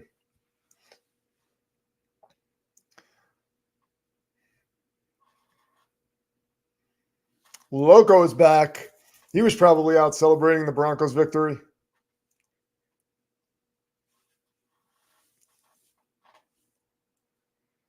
Cheese also starts with a CH, says Takeda. True. So that might slip up and say cheese later on. You never know. It could happen. Knowing me, it probably will happen.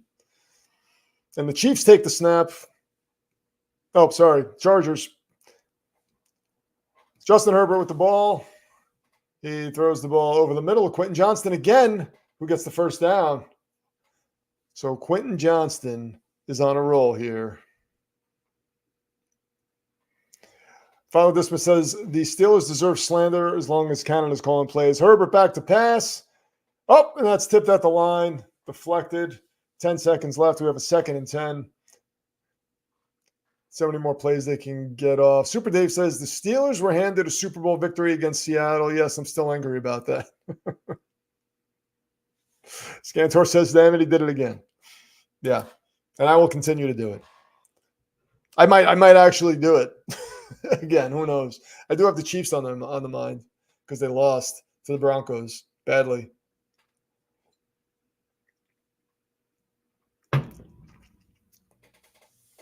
Herbert has 58 batted passes.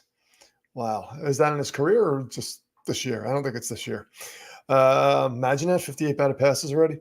Herbert back to pass. This is the Donald Parham who breaks the tackle, and he gets in the end zone.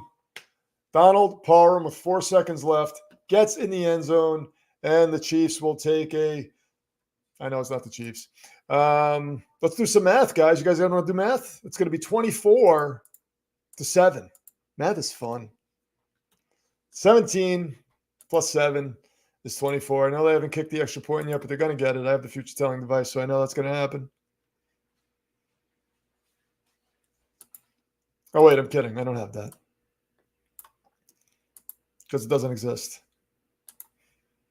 Donald Parham's 4th touchdown of the year. And Dicker the kicker got it through, just as I said. There we go, 24-7. All right, the Chargers, man. Let's see what happens in the second half. Can the Chargers keep this up?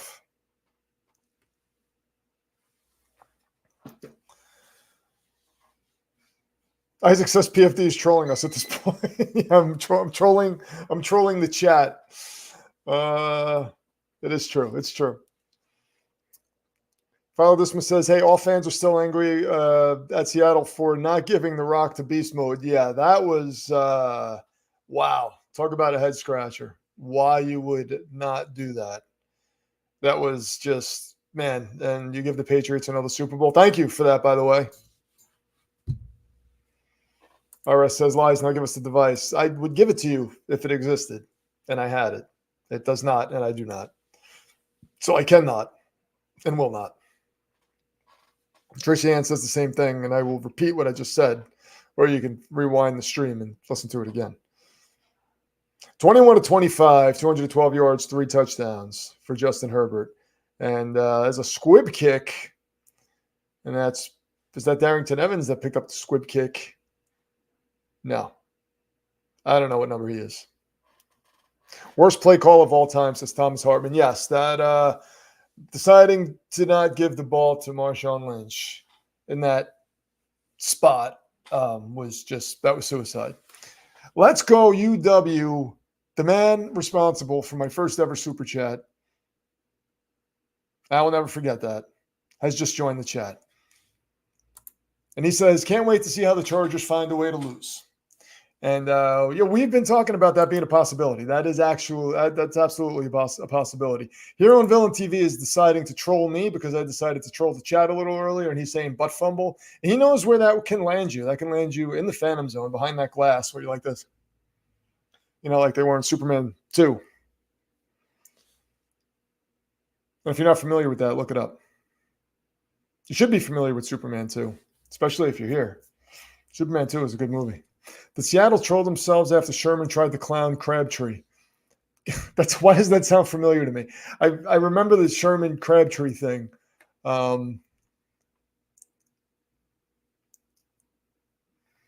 Train Freak says, that's fine. Just tell us where the device is located.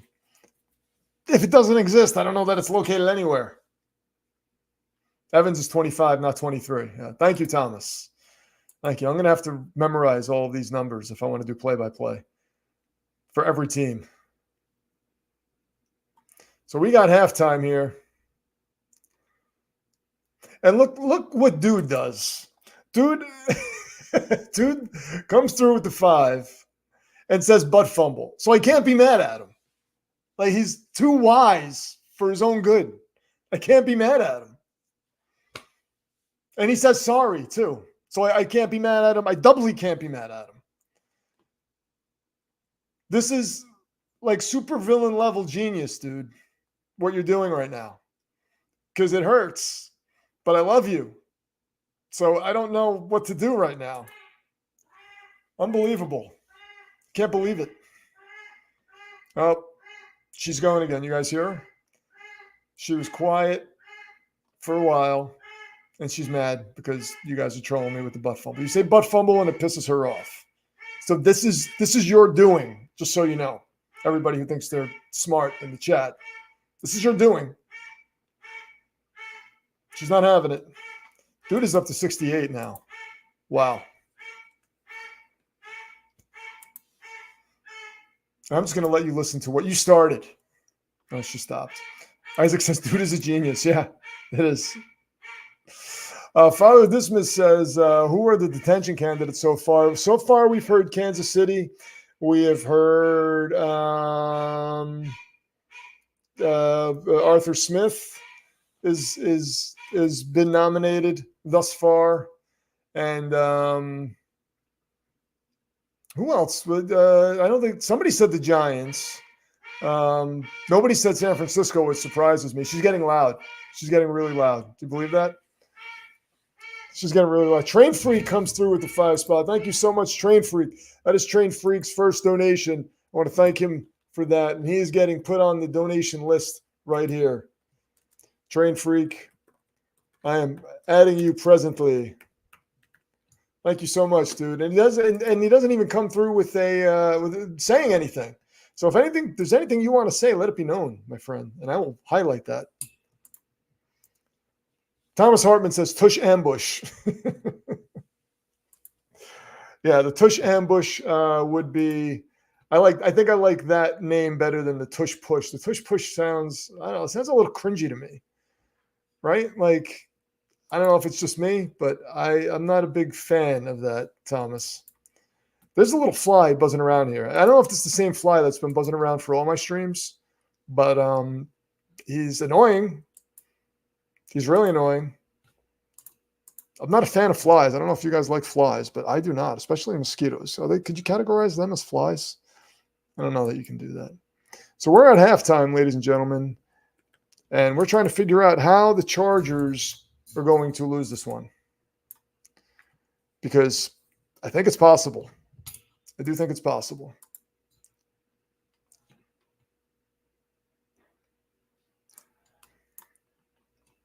Train Freak comes through with a second fiver and doesn't say anything again.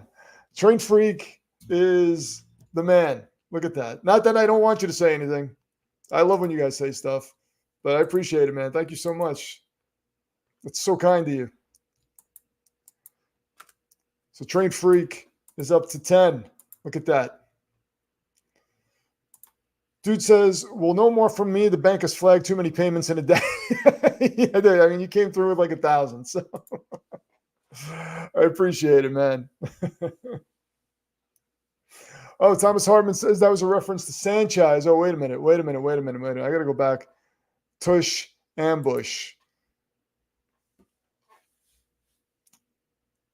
So what you're doing here, Thomas, is you're going for the supervillain persona as well, where I have to read these things and be kind about it and then just feel all vomity inside. And you're there enjoying yourself as it's happening. You guys are evil geniuses, and it's making me mad. Stephen Parker comes in. Thank you so much, Thomas. Stephen Parker comes in, says, love all the videos. Stephen, thank you so much. Appreciate it. Stephen Parker is joining us from Facebook, by the way. Love my Facebook people. Rhett says he'll be right back. Rhett, when you come back, I need to know what your phone is at, man. Isaac says, I hope if we go to detention, we wake the F up. Isaac says that. So, right? Did I say Isaac or did I say Rhett? Or did I say Chiefs? Isaac says, I hope if we go to detention, we wake the F up. Isaac, remind me, who is are you a Chiefs fan? Remind me. Cliff says the lifespan of a fly is like 4 days. This is why I love this chat. We have so many people here that can share so much different information. So we're all learning we're learning everything. We leave this chat so much smarter than we were before we came in. All of us do. Because we have people like Cliff, people like Thomas, people like Dude. Everyone just sharing information. Dude is teaching people how to be supervillainy.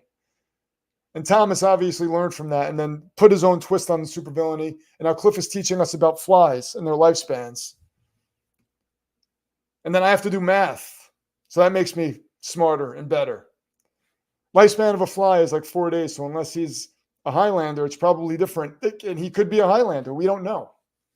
There's so much that we don't know about this universe. And if somebody can come in here and explain more about the universe to us, that'd be helpful. Is Father Dismas still here, by the way? If you're here, make yourself known. I have a question for you, by the way, about something that we talked about earlier that I thought about. Red is back. It's a vampire fly, says Thomas Hartman. Scantor says, will Denver face consequences for using the Red Queen's music to taunt the Chiefs? That is interesting. Whoa. I have to look more into that. I don't know about that. But if Denver did use the Red Queen's music, that is forbidden. That is not allowed. That's absolutely not allowed. I nominate Deontay Johnson and the referees for detention, suspension. Hero and Villain TV. He's just going for he wants people to just be banished. He doesn't even want detention anymore. He just wants like banishments.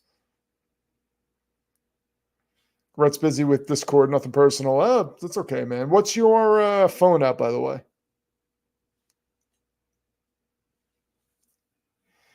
So here's Train Freaks comment. All I got is train facts. Like Union Pacific 4000 class locomotives, aka Big Boy, has a weight of 210,084,033 Olympic grade ping pong balls. What? Are you serious? Look what we just learned here, guys, by Train Freak. And he lives up to his name because you have to be a train freak to know something like this just off the top of your head. That's unbelievable.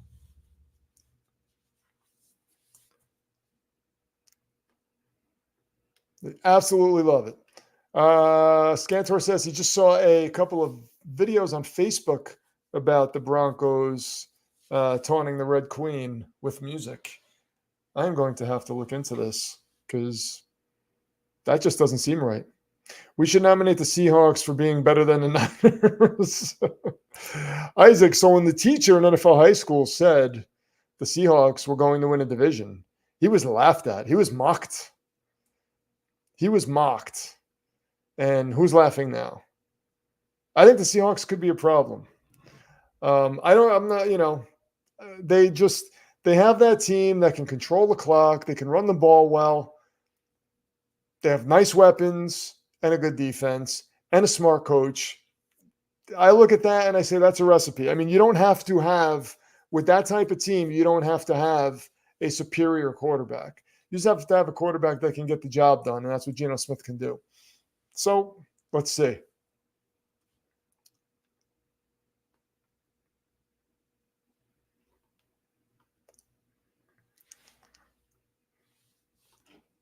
So Rhett, that's it. Rhett is going in timeout because he's calling people names. I don't know if he's calling me names, but Rhett's got 5 minutes of timeout. That's it. Rhett's got 5 minutes of timeout.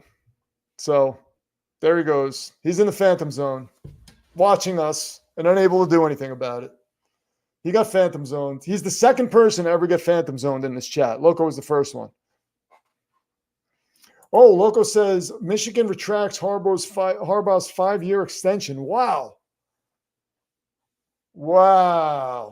So does he has he come to the NFL? That's crazy.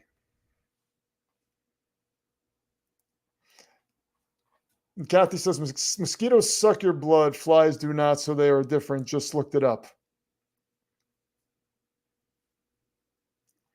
And dude's crying about Rhett. He was saying some bad stuff. He was saying the the D-bag word. He was calling people idiots. I don't know if he was calling me an idiot, but he had to be put in timeout, man. We had to, we can't have yelling and screaming and carrying on like that in here, especially if it's directed at the creator, because the creator does not take that. He gives out plenty of warnings. So I do feel bad about putting Rhett in timeout. Rhett, if you're watching, I'm sorry, dude. I felt bad about putting Loco in timeout too, but it's the only power I have. He didn't say anything bad. He goes at me like a wrestling heel, and we have this little battle going on. So I was doing all I could do because verbally he wins every battle we have. This is the only thing that I have. I just saw Russell Wilson on TV. Thomas Hartman said, "Yeah, Rhett's hitting the sauce a little too hard tonight." Yeah, he gets a little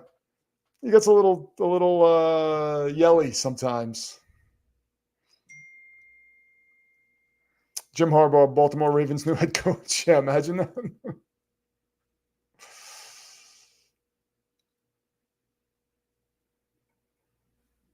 Yeah, dude says sometimes you have to lay the hammer down, and that's what happens. The Phantom Zone. Listen, everybody knows the Phantom Zone is there. So it's right there, and you don't get thrown to the Phantom Zone right off the bat, but after a while, sometimes the Phantom Zone comes for you. Thomas says, "I guess you're continuing the PG era of wrestling." Yes. Yeah, we can't do the Attitude Era anymore. It's not allowed, right? Dude's gotten close several times, yes. But you see, dude, like I said, you're an evil genius. So you figure out a way around it. Father Dismas says, "I think those Green Bay fans aren't chirping at the creator now." So Father, this is what I wanted to ask you. We talked about this earlier about the Jets, the curse that the Jets have, the contract that Namath made with the devil. And I asked you about that, and you said, "I work for the other guy," or you said something along those lines. Because I said, what would it take to break that curse? And the only reason I asked you that is because I thought perhaps you would have a little intel because you do work for the other guy. So that's the only reason I asked you that question. I didn't want you to think that I thought you worked for the bad guy. But I thought perhaps you would have a little intel or a little insight as to how these contracts could get broken. That's the reason why I asked you that. So I wanted to tell you that. Hero and Villain TV, yes, that's exactly what it is. The Phantom Zone projector, like what Superman had. Absolutely. That's exactly what it is. Your grandmother went to college with Joe Namath. Get out of here. Can I talk to him? Because, wow. Isaac says, D'Amico Ryans returned to the Niners. Who says no? I don't think he's going anywhere. It's because of this loss. Eckler on his first run doesn't go anywhere. Yeah, I don't think. I think Ryans is going to stick around in Houston for a little bit.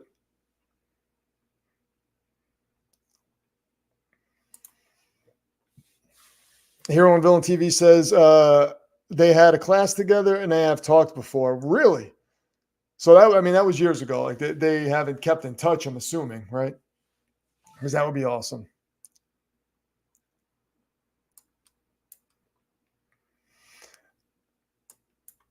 Dude comes through with the 2 saying, seeing if it's fixed. So the bank is allowing it to come through again. $2. Brad, I know you were here the whole time, but you couldn't comment. That was the thing. When you get Phantom Zones, you're here. You just can't comment. But I told you, Rhett, I am quick with that Phantom Zone trigger finger sometimes, man.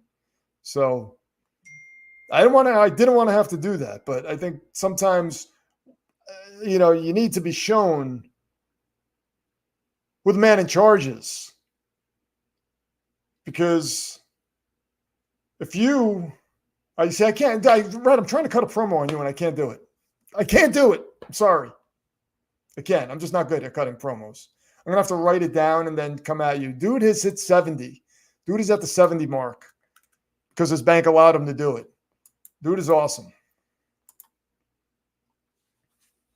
Plus, stupid idiot was the PG era. Yeah, true, right. I may have been a little hasty, dude. I'm sorry. Third quarter. Yes, it is. We got to go to the third quarter. You guys are hilarious. I love that nobody gets mad about the Phantom Zone. It's never meant in a hateful way, by the way. It's always meant in jest, guys. He comes back and the first thing he says is, I was here the whole time. You guys crack me up. Okay. This is criminal that this is so much fun. Hold on. You see, you're making me tear with laughter.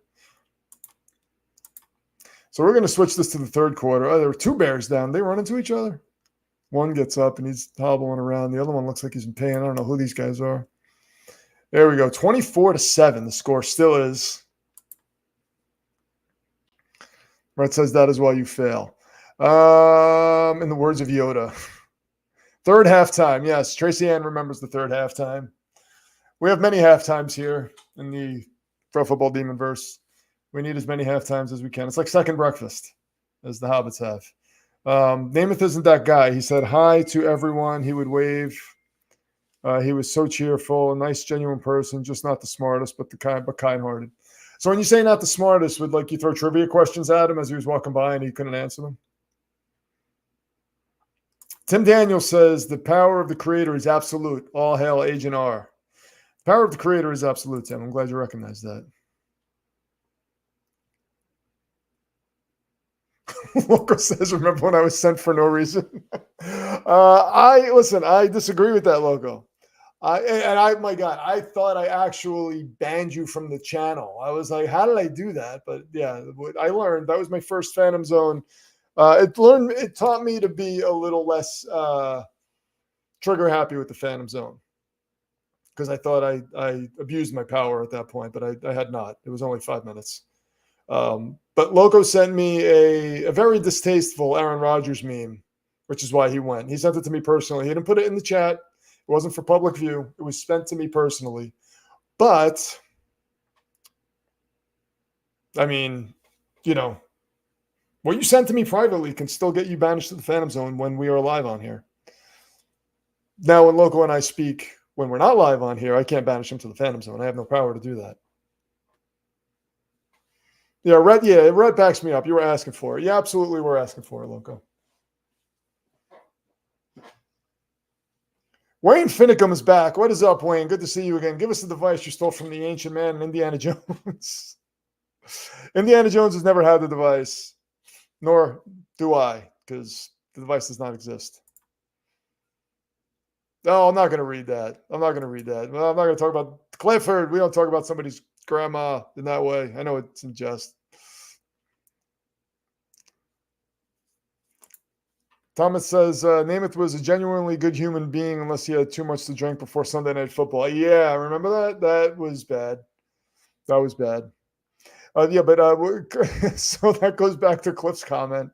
Namath was a ladies' man. So he might have been, who knows if he is the same way with men as he is to women. So maybe he was kind to your grandma because she's a woman and he's a ladies' man. I'm sure your grandma is a sweet person, though. Dude saying, I will get the Phantom Zone soon, LOL. Dude, I don't know, man. You know how to avoid it. That's the thing. So I don't know if I feel confident even threatening you with the Phantom Zone. There's a bad snap that goes past Herbert, and there's a flag on the play. Herbert's going to scramble. He's going to run out of bounds. He got out of bounds before he tossed. I don't know what that flag was. We're not taking votes to put dude in the Phantom Zone. And you have to spell zone correctly, not with an X. It's a Z. Wayne says he's stuck at work, but listening in. Good to see the Swifties get knocked back a peg. Again, Taylor Swift was not at the game. And it's incredible that the announcers actually brought that up, and they were showing graphics on the screen about, oh, Taylor Swift's not here, and look at the numbers. It's like, what?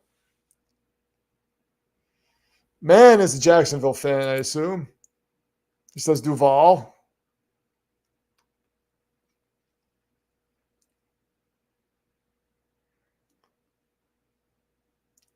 And there goes Justin Herbert. He gives the ball to Austin Eckler, who goes up the middle, and he's about a yard shy of the first down marker. He gets about 5 on that, so we're going to third down. Here on Villain TV says he would come to talk to you. Also, my grandmother was married at that point in time. So he would come over and talk to people. That's cool. That kind of looks like the way Namath would be. He does seem like a nice guy. So I would love to meet him. I think I told you guys I met Adam West, and he was exactly like that. Another give to Eckler. There's a flag on the play. This might be on the Chargers. Loco says Namath and Zach go after the wrong demographics. Zach likes them Joe's age, and Joe likes them Zach's age. Yeah, that's an astute observation. So Donald Parham, the false start, is a 5-yard penalty, so they go from a 3rd and 1 to a 3rd and 6. McVay says, doesn't Taylor Swift only go to the Kansas City games? Well, she's got a tour that's starting in Germany, from what I understand, and isn't Kansas City playing in Germany next week? Surprise, surprise. Look how that happened. That's weird, right? Justin Herbert's in shotgun. Back to pass. He gets it to Parham, man. Parham is just taller than everybody in the world, I think. Except Andre the Giant. Andre the Giant was a legit 7-footer. But yeah, I don't know. I know she had. That's not this week. I know she has a tour coming up in Germany. They were talking about that on the broadcast. So I don't know when that is, but Rhett is gracing us back with his presence because the Discord chat was not good enough for him. So he's come back to us as if we're peasants. And he's the king, gracing us with his presence. Parham has 4 catches, 42 yards, and a touchdown. Good game by Parham. Lakeland's own Donald Parham. The XFL's own Donald Parham. Herbert's moving around, and he tries to get this to Keenan Allen, and it's a little ahead of him. And there's another flag. 44%. And Rhett says, because you are. Yes. Red is above all of us, except when he's phantom zoned, and then we can just talk smack about him. Rashad Slater gets called for holding, so it's going to push back Los Angeles a little more.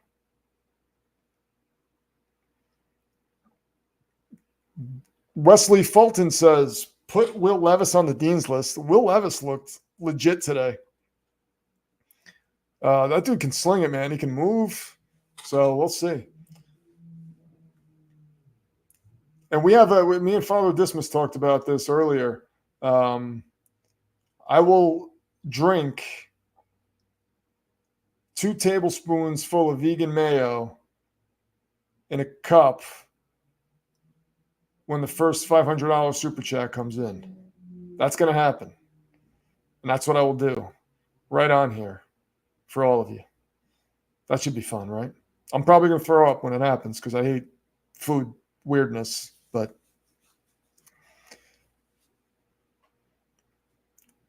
yeah, yuck. Yuck is right. How about them Titans? I don't know what to make of the Titans, man. Like, some of these teams, I'm just like, what are you? I feel that way kind of about the Jets too, to be honest. So Herbert pitches this to, I don't know who that was. Picks up about 4. Davis. And we got another 3rd down.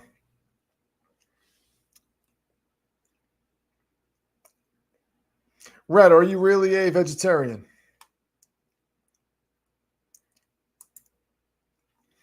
Father Dismas says, will the Bears end up with points higher than Rhett's phone charge percentage at the end? That's interesting. We should keep an eye on that.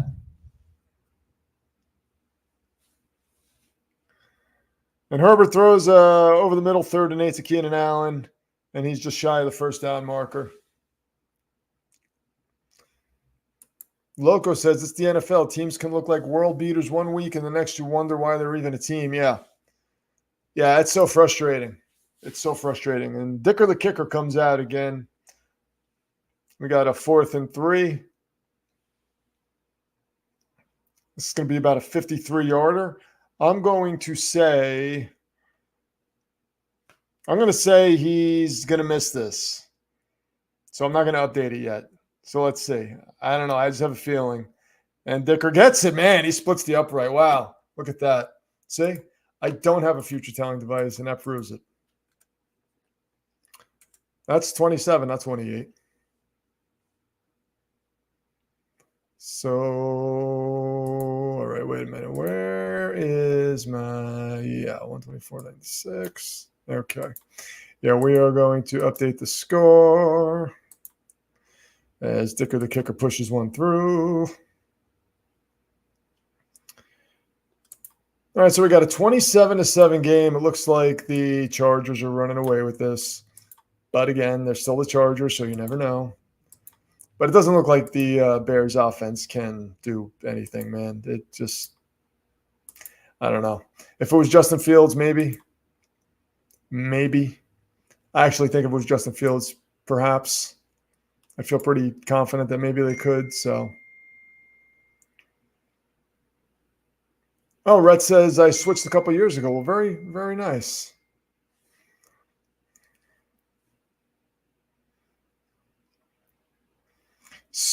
McVay says, so Levis got more passing touchdowns in one game than Tannehill did in 6 games.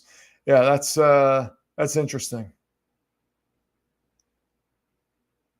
So many passed on Mailman. Yes, they did. Mailman is doing okay-ish. He looked pretty cool. I mean, he looked pretty good. Pretty cool. Yeah, he looked pretty good, man. And he can sling it, man. He can sling it. He can move. So we'll see what he does. Stephen Parker says, Dicker the kicker. Yes, indeed. PFD, you can't fool me. You predicted it wrong on purpose. Isaac, come on. Would I do something like that? I don't think so. I don't think I would. And Dude agrees with him. Dude, yeah, maybe he will get close to the Phantom Zone. Because I can't have this nonsense in here.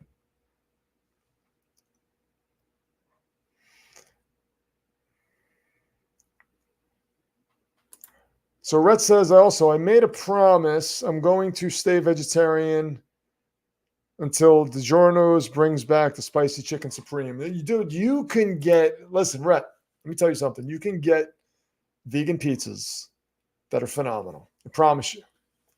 Just give it a try, dude. Man says Matt Canada is determined to get Tomlin a losing season. He needs to go. This is from a Jags fan. Yeah, we've been saying Canada needs to go for quite some time. Tatiana Neibauer. I hope I said your name right. Amon-Ra, what's your point prediction for Amon-Ra?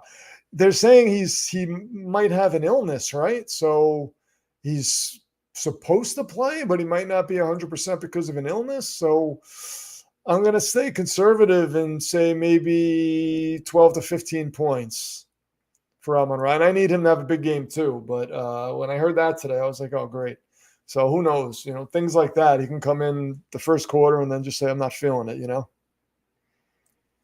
Rhett, you have to try this stuff, man. You haven't even tried it and you're saying ill. Try it. I guarantee if I give you something, you won't even know the difference. It's happened so many times, dude. So many times. Or even if you did know the difference, you would still like it because it's food. Jesus, world-class food. Deontay Foreman takes the ball to the line of scrimmage and falls down.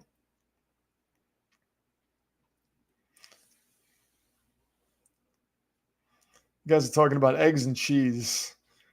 I can't have this in my chat. I'm going to have to throw the chat away because there's dairy in it.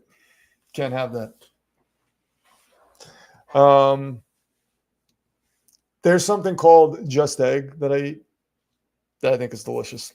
And it sounds gross because it's made from mung beans, but again, dude, people have tried it. They have it at Disney, actually. So Bajan is in the shotgun. Throws it over the middle of Foreman, who gains about 2, and we're going to have a 3rd and about 8 coming up.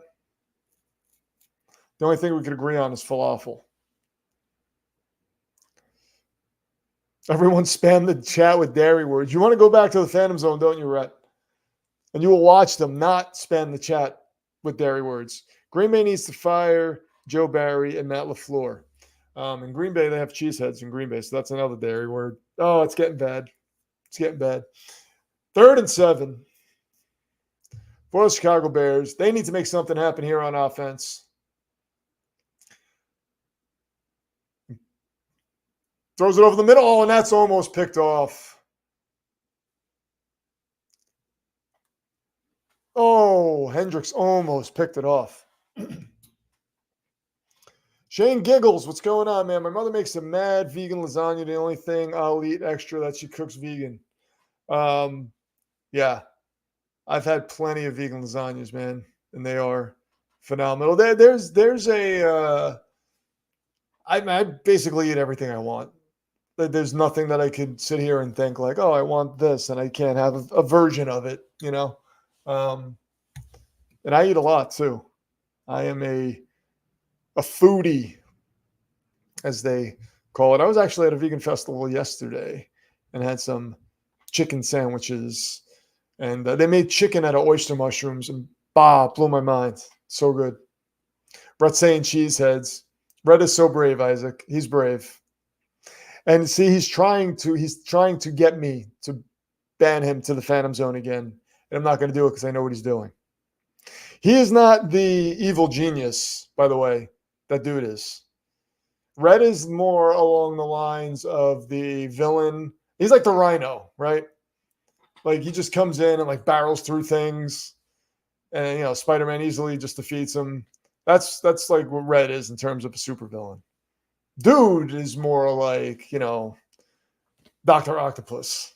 You know, he's like sometimes you think he's a good guy, and then you're like, oh no, he's still crazy because he's Dr. Octopus.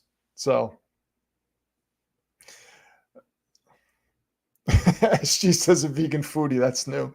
I'm telling you, man, you gotta. Yeah, my world was opened up with all this. There was stuff that I when I went to Edinburgh, I had haggis, and I never would have had haggis before I was a vegan, but because I know there's like not intestines in it, or it's it's not made with intestines or whatever.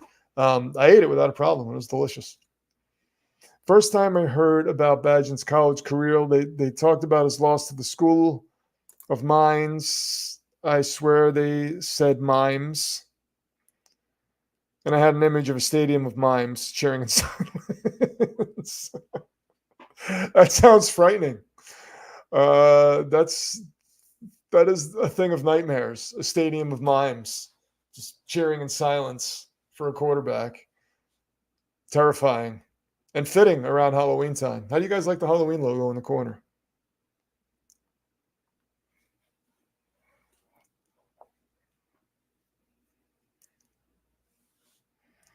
And Rhett's throwing a bunch of he's throwing some vegan wordplay in the chat. Rich, you're not about to have a Gouda time. Trust me, they aren't going to get any cheddar. And by cheddar, he means better. This is all very clever stuff. It's all just top notch. Taking clever to a whole new level. Rhett is a Loki. He always loses, says Isaac. Rhett, you have a bit of a feud going on here with Isaac. We have our first wrestling feud in the Interdimensional Demon Federation. And Justin Herbert is under center. And he gives the ball to Eckler, who gets taken down in the backfield.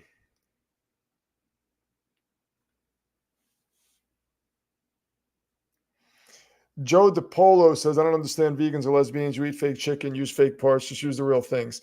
Well, I can speak to vegans. I can't speak to anything else other than that. But you see, the thing is, we grow up eating this stuff, right? You pretty much grow up eating like chicken and meat and all that stuff. So you're kind of used to it. So they're used as transitional foods. Herbert is in the shotgun, and he's pointing around. I won't go too long about this, but I do have a pretty good answer for that. And Herbert throws the ball downfield, and that is almost picked off by Stevenson. So it's not that like we don't like the taste of these things, like burgers or chicken or all that stuff. Like, yeah, you like the taste of it. You grew up eating it. But it's, you don't, that you can replicate the taste and the texture of these things. And they've gotten so much better at doing that, or you can get close to it.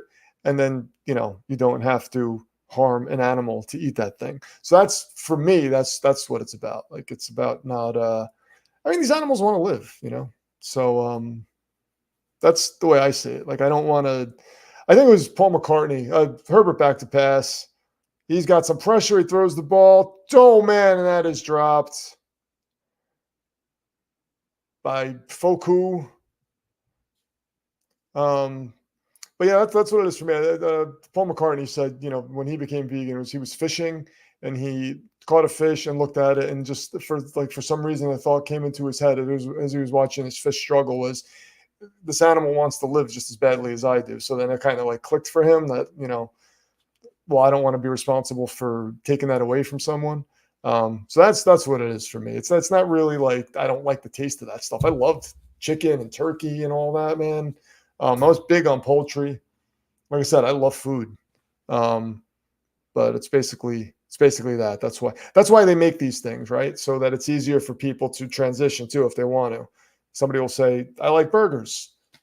Yeah, I don't like black bean burgers. I don't like veggie burgers, but I like burgers. So then they try to replicate that so that they can say, well, try this burger and see what you think of that.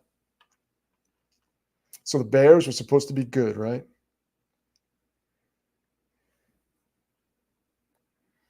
Yeah, Isaac says the Bears are trash. The Bears were supposed to be good. Yeah. I thought they were. Father Dismas says, cool logo. Looking forward to the pilgrim demon for Thanksgiving. I know we're definitely going to have a Christmas one. If my cousin makes me a Thanksgiving one, though, we'll put that up. But I'm positive we'll have a Christmas one. Rhett, on December 3rd, when the Jets absolutely destroy. Oh, we have a commercial for the Marvels here that I'm not going to go see. Just like I'm not going to go. But I want to see that. You know what? This is one of those movies that I'm going to let other people see. And then if I hear good things about it, then I'll see it. How's that? Isaac, take care, man. Thank you for joining the chat. It was been a lot of fun. We'll be back again tomorrow night if you want to join us. So, yeah. Dude says Bears are like the last bit of toilet paper. It does not finish the job. That is a perfect analogy. Chase Baker says, can we please put Green Bay in detention this week? Chase, if you come on the chat tomorrow, I saw Sean Payton in the commercial right now. You come into the chat tomorrow and nominate them. We can put them up and see how many votes they get. And if they are in the top 4, they will absolutely be up there throughout the duration. So far, it looks like the Chiefs. I'm feeling like the Chiefs are going to run away with this thing. I feel like people want the Chiefs in detention.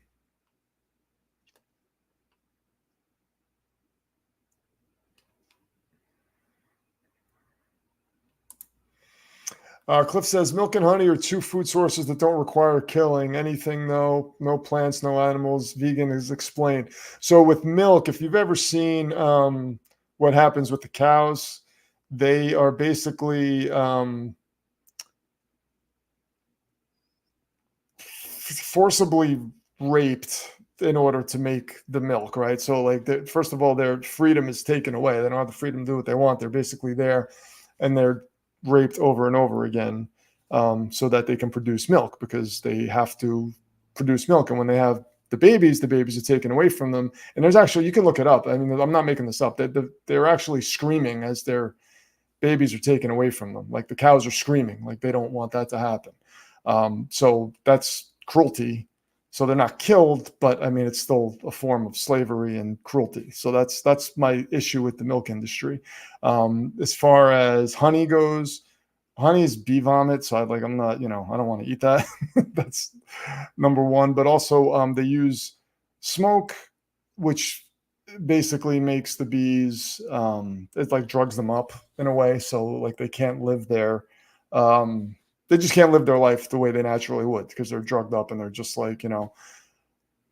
docile. So it's, a way of manipulating them to do what we want them to do. And again, like, we could use maple syrup. There are a lot of things that we can use as sweeteners. So it's really not necessary. The same thing with milk. Like, we don't need milk. Milk has a bunch of hormones and pus, like a certain amount of pus that's allowed in milk and all that too. So yeah, there's a lot wrong with milk as a whole, in terms of ingesting it and drinking it. So that's only because you asked.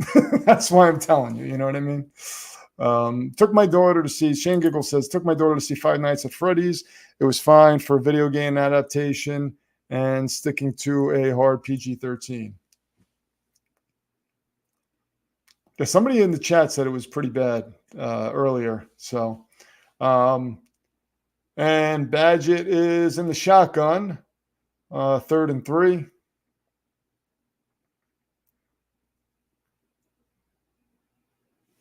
Let's see if they pick up the first down. There's about 4:42 left in the third quarter. And there is the snap. Badgett is surveying the field. He gets the ball off to Komet, who is shy of the first down marker. Close. He's about a yard away. Father this one says, I hate most vegan burgers. Just use a portobello mushroom. Yeah, portobello mushrooms are very good. I mean, I like a lot of the vegan burgers. I don't really care for the Impossible stuff. That's like a fake meat product, but the Beyond ones I think are pretty good. But yeah, you put anything on a bun, dude, I'll pretty much eat it. Like a portobello mushroom or whatever you want to put on a bun. Veggie burgers, I'm down with that. I'm a big burger fan. And Johnson goes up the middle, but he does not get the first down on 4th and 1, so that's going to be a turnover. Thomas says, I'll watch the Marvels when it's free on Disney+. What do I need? Chase Baker says, what do you think Green Bay needs to do to stop the skid of losses? I think a lot of it is the quarterback problem. I really don't think it's the coaching. I really don't. I don't think Jordan Love is a very good quarterback. I think that's probably the root of their issues.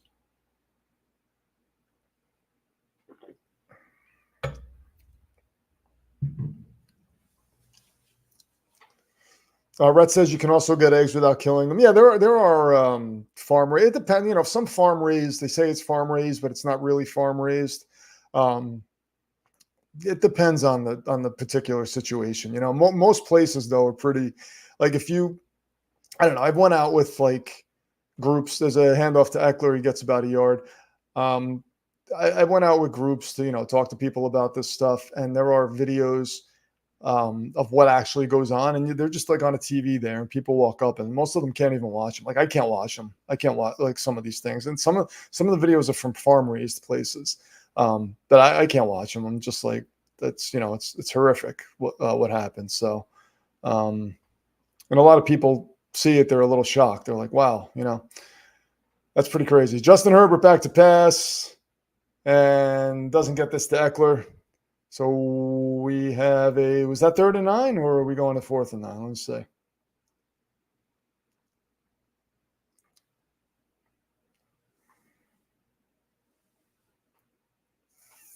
Rhett says milk literally builds bone. It kind of doesn't, Rhett, honestly. I know I get what you're saying. I know that's the common, it's a common misconception that's the case. It's actually one of the causes of osteoporosis because of the acidity in the milk. Justin Herbert took a big hit and fell backwards. Let's see. Train Freak says, I was told the bees can and will just leave if mistreated, so they're giving their honey up for the benefits of protection, and they understand that, thus making a vegan. I'm not gonna, I'm just telling you. First of all, like I don't like honey because it's like bee vomit. Like I said, like I'm not interested in eating that. I heard that about bees. There are arguments that can be made for both sides. I don't begrudge people for doing things that they've done and eating what they've done, because I was there. I used to eat meat. I used to eat all this stuff. I just don't do it anymore. But when I say that, people tend to ask me questions, and then we get into discussions like this, and then it sounds like I'm just trying to turn everyone vegan, but I'm not. But I will say, just like, give some of the stuff a try if you haven't, because it's not I'm not going to even say it's not bad. I mean, the stuff is good. Like, I love food, and I was somebody who was picky for a while as a kid. Dude comes through with the $5. Charlie Hotel Echo Echo Sierra Echo. Last time you will figure it out. Cheese. All right, dude. See, dude is an evil genius. I got it though, because I'm a hero genius, right? Am I a hero? I don't know if I'm a hero. Am I the good guy here? And you guys are the villains? Some of you, not all of you. But yeah. Dude is an evil genius coming through, making me read that. I'm going to have to throw this whole chat away. I can't have cheese in the chat. I shouldn't even have said cheese. Charlie Hotel echoed. You guys are ridiculous. Will Levis says banana peels are a great vegan food. Like, people made, I haven't tried it, but I've seen people make like pulled pork out of banana peels. I haven't tried it. If I went to a restaurant and they had it and they were giving me like a free sample, I would try it. But I don't know that it's something I would order. But yeah, people use banana peels as like an ingredient in things. That's been, I've seen that. So, oh, dude says anti-hero. Yes, thank you for the 2-spot, dude. Anti-hero is right. I like that. DJ Moore, man, he just shakes a tackler and gets about 19 on that. Wow, DJ Moore is a beast. Dude, you are up to 77 now.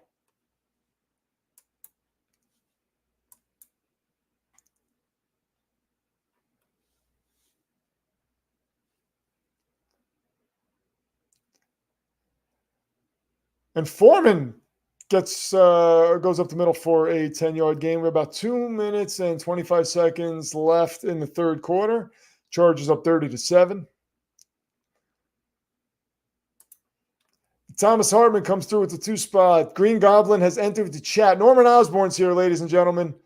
We know what's going to happen now. Norman Osborn is an evil genius, to be honest. He's one of the most terrifying villains out there. He actually, it's actually pretty crazy. Thomas Hartman has taken the mantle of Green Goblin. And Thomas Hartman, let's see where you're at, Thomas Hartman. Foreman goes up the middle for about a gain of 4.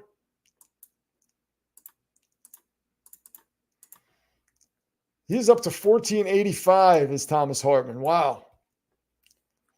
You guys are awesome. I know Red is saying he's laughing his arse off. Poking. You're not poking me, number one, Rhett. So let's just get that over. I'm happy to answer any of these questions and talk about this stuff. It's absolutely fine. I am happy to talk about it. There's nothing I'm gonna hear from anybody that I haven't heard before in terms of trolling me because I'm vegan. I mean, I've heard it all. Oh, and Badger pitches to Cole Kmet off to the side. He's about a yard shy of the first down. Yeah, believe me, I've heard it all, man. I've seen people have sent me every meme, said everything under the sun. So you'd be hard pressed to say something that I haven't heard before. You could try though. Red says, we're better than you as vegetarians. How? Oh, Foreman gets taken down in the backfield on the 3rd and 2. And now we got another 4th down. Chicago's got to go for this.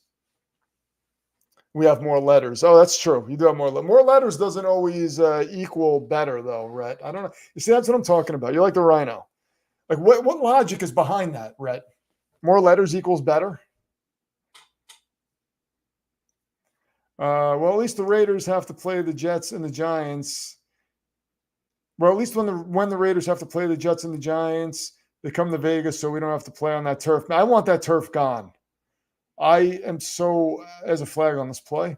That's going to be on Chicago. It looks like a false start, so Chicago's falling apart. If only Bubba was here. Tom Hartman. All right, so Thomas changed it to Tom Hartman. We are going to change that on the little Thomas is my government name. From henceforth, he will be known as Tom Hartman.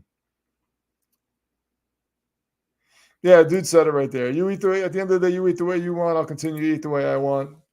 There you go. That is that. Yeah, I would never grab somebody and be like, you must eat the way I do. I'll be honest, there are some vegans that I've met that are pretty militant. Oh, I see Michael Myers in the background. My God, that's terrifying. That are pretty militant. Like if you don't do everything the way they do it, even if you're vegan too, if you don't do things the way they do or like whatever, they hate you and like they think you're the devil. So, I'm just like, how would that ever? That's why, vegans have like this stigma sometimes because of people like that just, get in your face and want to be like nuts about things. I need to update my score. I do need to update my score. 30-7. But yeah, if you like food though, try some of the vegan stuff because I'm telling you, there are times when we'll go out to eat and they will make something special for us that's vegan. And then everybody else that's there that's not vegan wants to try it. And they're like, that's good. Oh my God, can we get some? And then like they end up eating more of it than we do. That happens all the time. And it's so frustrating because it's like, all right, you guys get to eat everything here. And this is all I have. They did that on How I Met Your Mother, where like the one guy was vegan. He was at a party and people were going up and eating the one vegan thing that was there and he couldn't eat it. There was none left by the time he got to it. That's a real thing that happens. Joey Chestnut has entered the chat. Cashew milk ice cream is the bomb. Yeah, cashew milk. What is my favorite ice cream? I like the So Delicious ice cream. I like the cookies and cream. That's really good. Oh, and the there's like a chocolate turtle type of ice cream. I forgot what it's called. That's really good. That one's really good.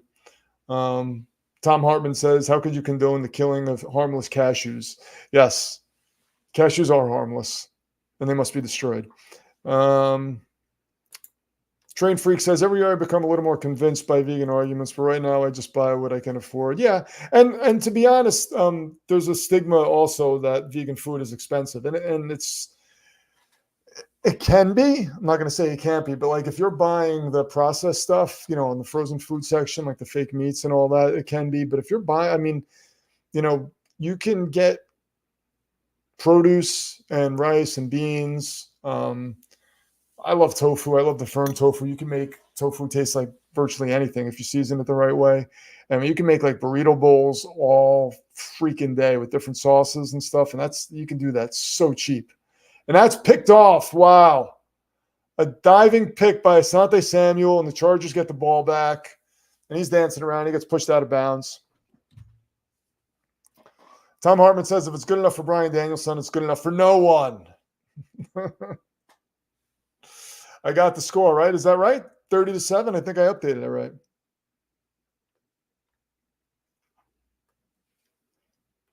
It's made from evil cashews, Father the Smith says. Oh, they're calling back the interception. They're saying it's first down Chicago. What happened? Asante Samuel's still celebrating, though. I don't think he knows.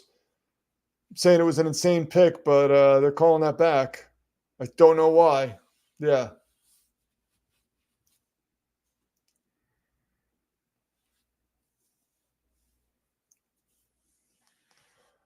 So they're going through an official review here. I want to see this replay, see what happened. We're in the fourth quarter now. I got to update that. The pass was incomplete, they're saying.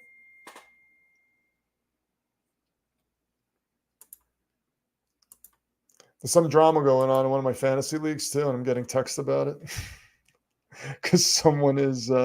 Oh yeah, that was not a pick. That hit the ground. Totally not a pick by Sante Samuel. So yes, we got some drama going on in one of my fantasy leagues, and I'm getting text about it. Somebody's trying to blatantly tank, and that is not allowed. They do not like that. Yeah, he definitely trapped it.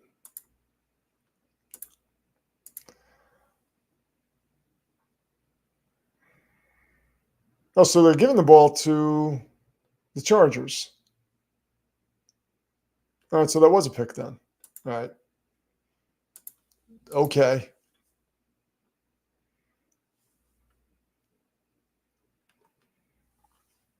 Ravens won, as in Baltimore Ravens won. I get it. Who's the first head coach to get fired? I'm expecting Eberflus or Josh McDaniels to get canned in a couple of weeks. I wouldn't be surprised if Brandon Staley got fired. I felt like if they lost this game, he would have gotten fired after this game. So he was the guy that I had pegged to get fired. And that looks like Justin Herbert's arm was going forward. It looked like it could have been a fumble. Let's see what they say here. If it's a fumble, then the Chicago Bears picked it up.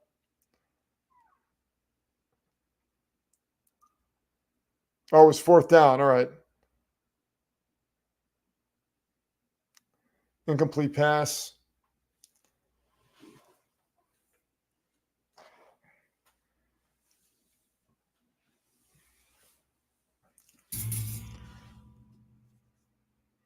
So Herbert's arm was going forward, so they're saying that that's not a fumble, but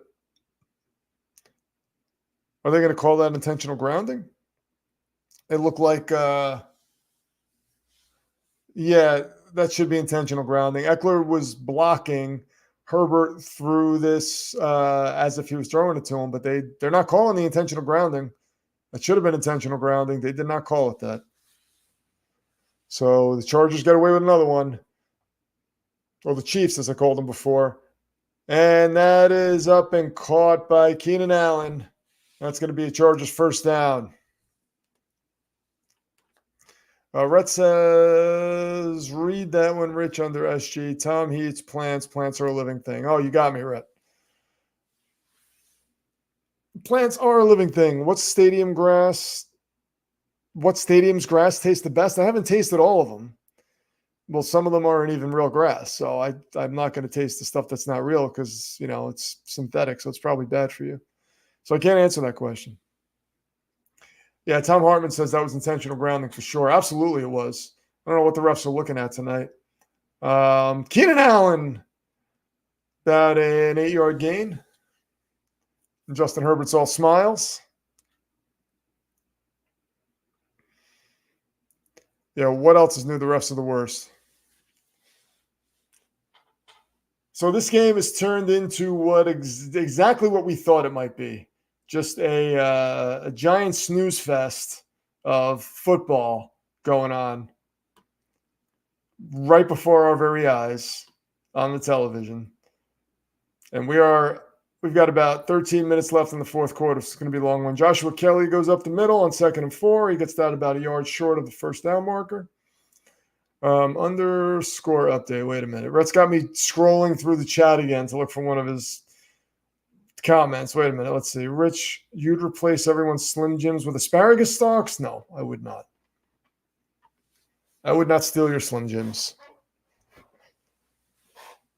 That's not my style. I think I want to touch Slim Jims, man. I don't know what those things are made out of. Eckler goes up the middle, but it looks like he is not going to get the first down. He's going to be short of the first down, so we're going to have a 4th and inches. A 4th and inches. Tom Hartman says, at least I can get to bed early. I get up at 5 for work. Man, God bless you, Tom. I have to be on the road at 7:30 in the morning. And hopefully they run the clock down here a little bit because this game is just not a very good game. Eckler goes up the middle, and he's going to get the first down that time. And there's a flag. Look at this. Dude says, this is a very boring game, making me hungry, talking about all this food. I'm going to go eat my vegan pizza that I accidentally bought. We'll give it a review. Did you really accidentally buy a vegan pizza? Let me know which one it is. Tom Hartman's at 20%. Brett's at 54%. That's where we go. Yeah, I followed this myself. This is a good thing about living on the West Coast. Games start end at a more reasonable time. Yeah, I wish. We should all well, we gain an hour this coming week, by the way, which is awesome. And I wish they always made us gain an hour because I hate losing the hour. That's always hurtful and painful. The Bears are just 3 TDs and a field goal away from winning. Easy as pie, yeah. Well, no, considering it's the Chargers, it might be easy as pie. Tom gets off at work at 3:30, so it's a fair trade-off. That's not bad. Dude, yes, I did. It's a mom and pop pizza. All right, well, taste it and let me know what you think. Check it out. Let me know what you think. And that is just short of the first down, so the Bears are going to get the ball back. Man, it is like an inch away. So the Bears are taking over. All right. And Cliff says the comeback starts now. Tom Hartman says 7:48 here. My time never changes in Arizona. Yeah, man, I wish. They said that about Florida. They said that they've been trying to, it's called like the Sunshine Act or whatever it is, Sunshine Preservation Act or something like that. And it just never, ever, ever passes for some reason. And it is ridiculous. I don't see the sense in changing the time. It just doesn't make sense. Does not make sense. So, yeah, I don't know. I'm so jealous that dude is going to eat a vegan pizza. I think this is his evil genius at work again. He's like, let me make him hungry now. I'll say I accidentally got a vegan pizza. It's right here in front of me. It smells delicious. So what kind of Kirk Cousins is Boygent? He is hardcore Kirk Cousins. Hardcore Kirk Cousins was in one of my skits, by the way. Way back, one of the wrestling skits. That dude's pretty hardcore. This is Justin versus Khalil Herbert. That's true. If Baker continues to struggle, this is B. Ravens. So if Baker continues to struggle, do I think the Kyle Trask rumors start to rise up again? I think he would have to do a lot of struggling. I think he would, and I don't think he will look that bad over time. I think Baker will still have his days where he looks pretty good.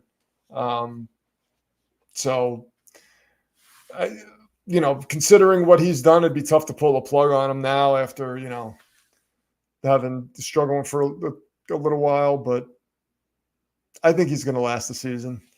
Unless he just looks inept, which I doubt would happen. Like Baker's he's something of a capable quarterback. I just don't think he is a good quarterback. Capable is, just shy of good. He's like a step above Jordan Love, as far as I'm concerned. Tom Hartman bastardized some peppers and stuffed them with meat. How dare you do that to the peppers? Are you crazy? Father Dismas is wise. He says, I think we can welcome Kirk to Pittsburgh because you see the potential there. I mean, Kirk isn't a bad quarterback.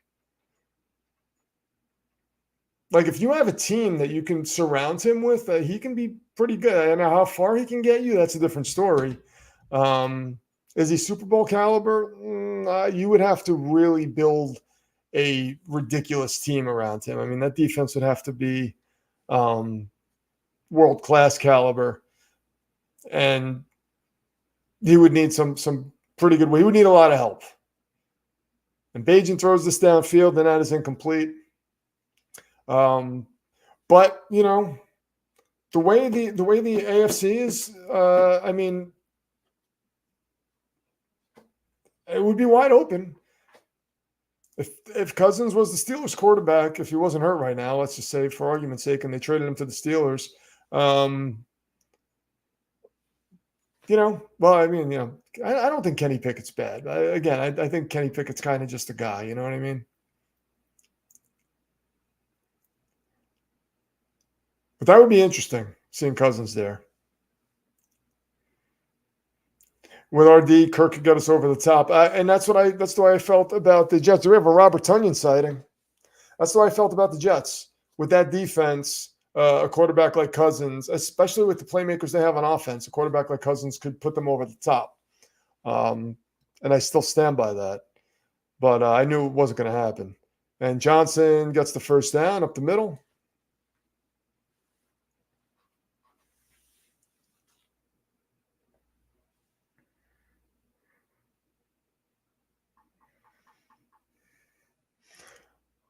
Red jalapenos do make everything better, by the way. David B says, is Baltimore a contender in the AFC with Lamar's new style and not auto running? Yeah, Baltimore, I think, is one of the better teams in football. Darrington Evans gets about 8 yards. Lamar with Todd Monken is everything everything I thought they might be. They're just Monken has been a breath of fresh air with Lamar. There's a pass to Cole Kmet on 2nd and 2, and Chicago has another first down.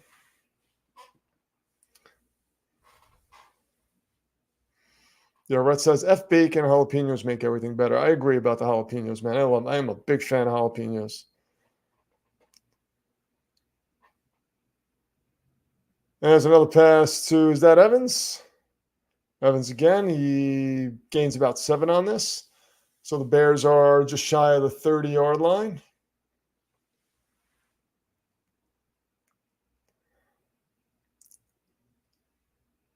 And Bajan's in the shotgun on 2nd and 4. And he gives that to Evans, who gets taken down at the line of scrimmage. So we're going to have a 3rd and 4 here. Rhett says, so what, Kirk Cousins is Ritter? Kirk Cousins is better than Ritter. I don't know how many times, I don't know what you're seeing with Ritter that you think he's better than Kirk Cousins. I just don't get it, Rhett. That I think is, oh my God, Bajan almost throws another pick. Almost throws a pick there. It's on 4th. Now we have 4th and 3. Samuel almost picked that off. Tom Hartman says, I just love that KC lost to a team we hung 70 on. Yeah. I can't believe KC. Sky Moore dropped a short touchdown in the end zone, too. I mean, this whole thing where Patrick Mahomes doesn't have receivers to throw to is problematic.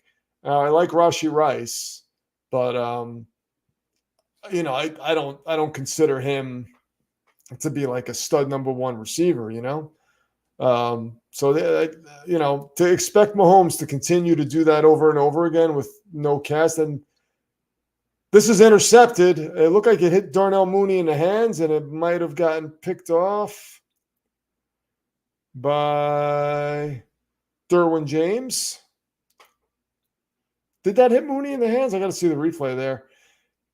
There it goes, or hit Mooney in the chest, bounced off him, and James came away with the ball. So I think that's all she wrote for the Chicago Bears. This one is going to be a slow death in the rest of the 4th quarter. B Ravens 1 says, could Ritter be benched for Heineke? Yes, I think so. I absolutely think so.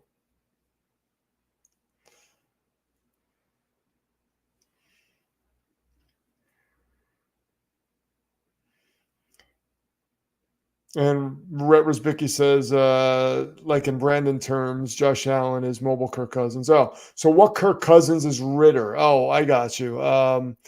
What Kirk Cousins is Ritter? That's a good one.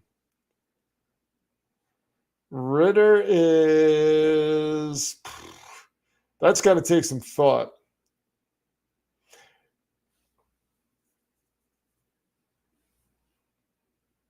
Ritter is Nathan Peterman, Kirk Cousins. How's that?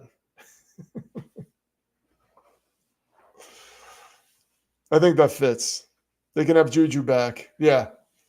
Yeah, Juju is the opposite of what good is.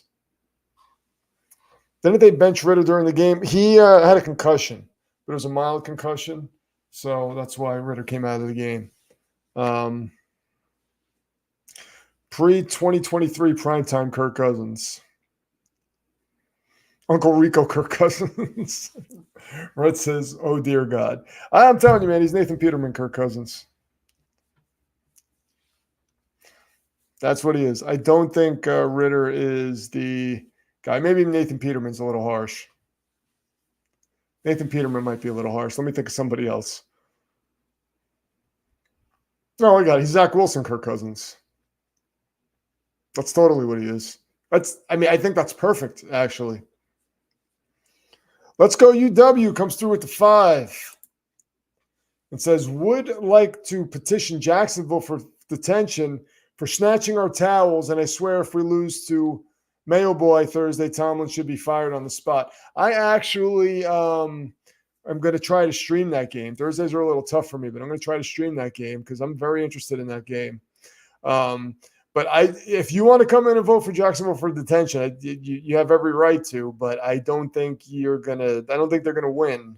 I don't think they're going to get any other votes and it's tough if the team hasn't lost unless they did something ridiculous during the win. So you can absolutely petition them for detention. We'll see what happens. If you get the votes, they'll get detention. And there's a flag on this play. At this point, the refs should just be like, listen, don't throw any more flags. Let's just hurry this thing up. But thank you so much. Let's go UW for the 5. Much appreciated. I can't believe that. Seriously, at some point, you just have to say, let's stop throwing flags, right? Because why? Let's go UW. You're up to 37, by the way. Very much appreciated, man. Thank you so much.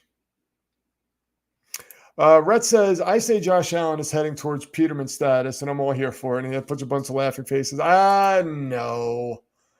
No. That is silly, Rhett. You're being ridiculous now. Eckler up the middle. About 4 or 5 yards short of the first down. Follow this one says, what if Fitzmagic comes out of retirement for the Vikings? Would he come out of retirement? Do you think has he been hinting that he would come out of retirement? I think the Vikings are fine with just rolling with what they have and saying, you know what, let's just see where this takes us. Because I don't think I don't know that they really think they really thought they were going to go anywhere. And Johnston with a nice catch. Quentin Johnston, man, wow. So I do think the Vikings are fine. We'll just play let's see what we have. Because think about it. If it's Magic, he's probably not in football shape. It would take him a little while to learn the offense. So let's say 3 weeks, 2 weeks, right? Then what if they lose those games? Then where are they? So I don't know. If they're going to lose, I think they would rather play for that higher draft pick or just happen to get that higher draft pick, as opposed to being in the middle of the pack. And then, because they're not going to bring Cousins back after this year. And with the talent they have, paying some of these guys and getting a talented rookie quarterback would be pretty wise, And you don't have to pay him for a while if he's good. Now all of a sudden the Vikings are formidable.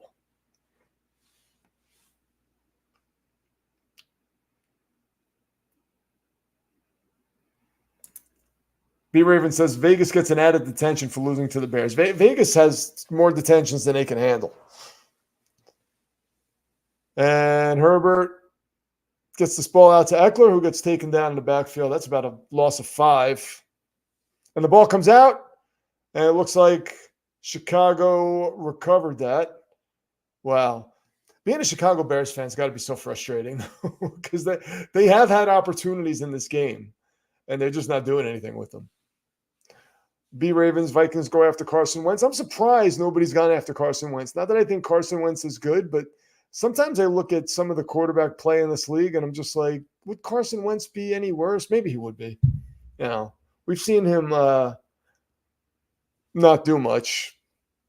But I guess I get blinded by that MVP caliber season he had when they made that Super Bowl run, but he ended up getting hurt. Would they have won the Super Bowl with him and not Nick Foles? That's a good question. Rhett says Fitzmagic has the future telling device that's just buried in his beard. That's possible. If it doesn't exist, it could be buried in his beard. If you were the Vikings, would you inquire about Trey Lance just to see if maybe the Niners gave up too soon? No, I don't think so, because I think if you struggle in Kyle Shanahan's system as a quarterback, which is super quarterback friendly, I mean, look at what Mike LaFleur did with the Jets last year. With some of these, with Mike White and Josh Johnson. There were points when you were just plugging in a quarterback that wasn't Zach Wilson, and these guys were putting up numbers. So it's a quarterback friendly system. So for them to move off of Trey Lance the way they did for basically nothing, when they paid as much as they did to get him in terms of draft capital, with a quarterback friendly system tells me teams might look at that and say, okay, maybe he's not anything. Like, it made sense for the Cowboys to bring him in and just say, okay, well, we're not really giving up anything to bring him in. Let's just see if anything changes. But I don't know that Vikings can have Mitch for a fourth. But I don't know that they're going to look to do that. Tracy Ann says, plot twist, Vikings signed Trevor Siemian. Well, he's on the Jets practice squad, so they can do that. AP Frost, what's going on, brother? As I said before the season, I wanted Drew Lock to start for the Cardinals. Missed opportunity. Yeah, well, I'm not sold on Drew Lock either, to be honest. Cliff H. Wentz never won over a single locker room on any team he played for. That's a good point, Cliff. That is a very good point. He does not seem to be the likable type as far as the locker room is concerned. So yeah, that's one of the issues with Carson Wentz is likability. It doesn't seem like players on teams like him very much.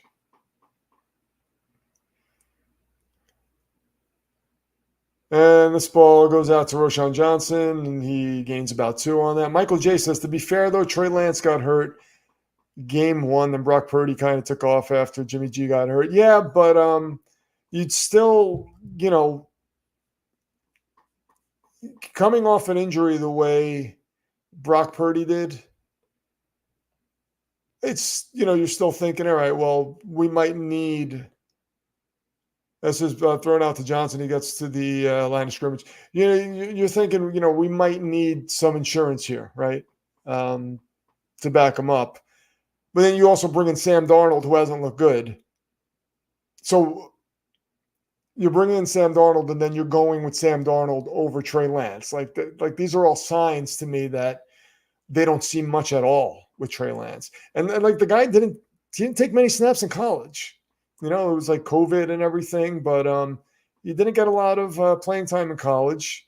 So, it's not really that surprising. Cole Kmet takes a hit, stays up, runs for the first down.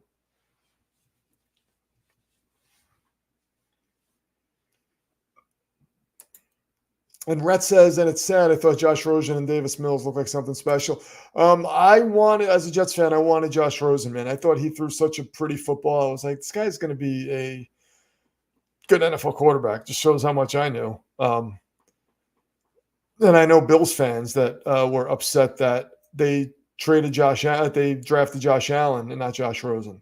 So, because they were like, oh, this guy's a project. He's wild. He's, Josh Rosen throws such a pretty football. He's well refined. That's what I thought about Josh Rosen. So, yeah, that was a surprise to me. In terms of Davis Mills, he looked pretty good for the Texans. I don't know that he looked good enough to be like, the franchise quarterback, but I thought he came in and overperformed, we'll say.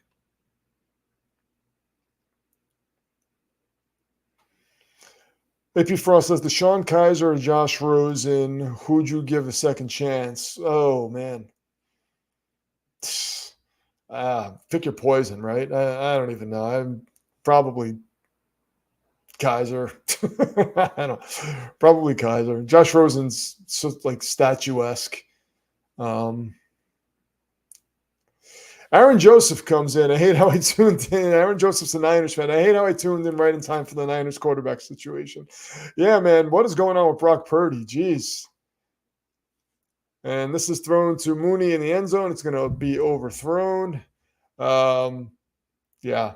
So, Paper Football Guy is here. I told you guys about him before. We were talking about you, and people are suggesting that your paper football might be the future telling device, Nate. So, I told everybody about the 6th, November 6th, before Monday Night Football. Very excited about it. If you guys do not follow Paper Football Guy, follow him. His stuff is amazing. It's so creative. And he's a good all-around guy. He says, watching the Bears loss is the best medicine after a terrible Packers game today. Yeah, and he's a Packers fan. Yeah, but I mean, you would have expected the Bears loss, right? So this isn't really a surprise. I guess because it's the Chargers, you'd think. There was a point where I thought, okay, well, the Chargers are up by whatever it was, 17 and I'm still thinking like, all right, well, that's considering it's the Chargers, that's not a safe lead. But, man, what's going on with the Packers? Jordan Love just, I don't know. I don't think he's it, man. I do not think he's it. AP Frost, I'm just dead inside. The Cardinals are tanking. Murray's out next week, too. Is he out next week, too? So, AP, did we talk about this? Do you want them to stick with Kyler Murray if they can? Roshan Johnson takes this to about the 1. Do you want them to stick with Kyler Murray if they can?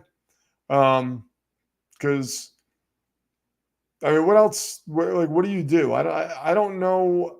I don't think this team's that bad, honestly. I don't think they're that bad. I don't know that they're going to be up there for a shot at Williams or May. And try a quarterback sneak, and they're trying to push him in. It looks like he's a little short. We'll see. Reds at 60%.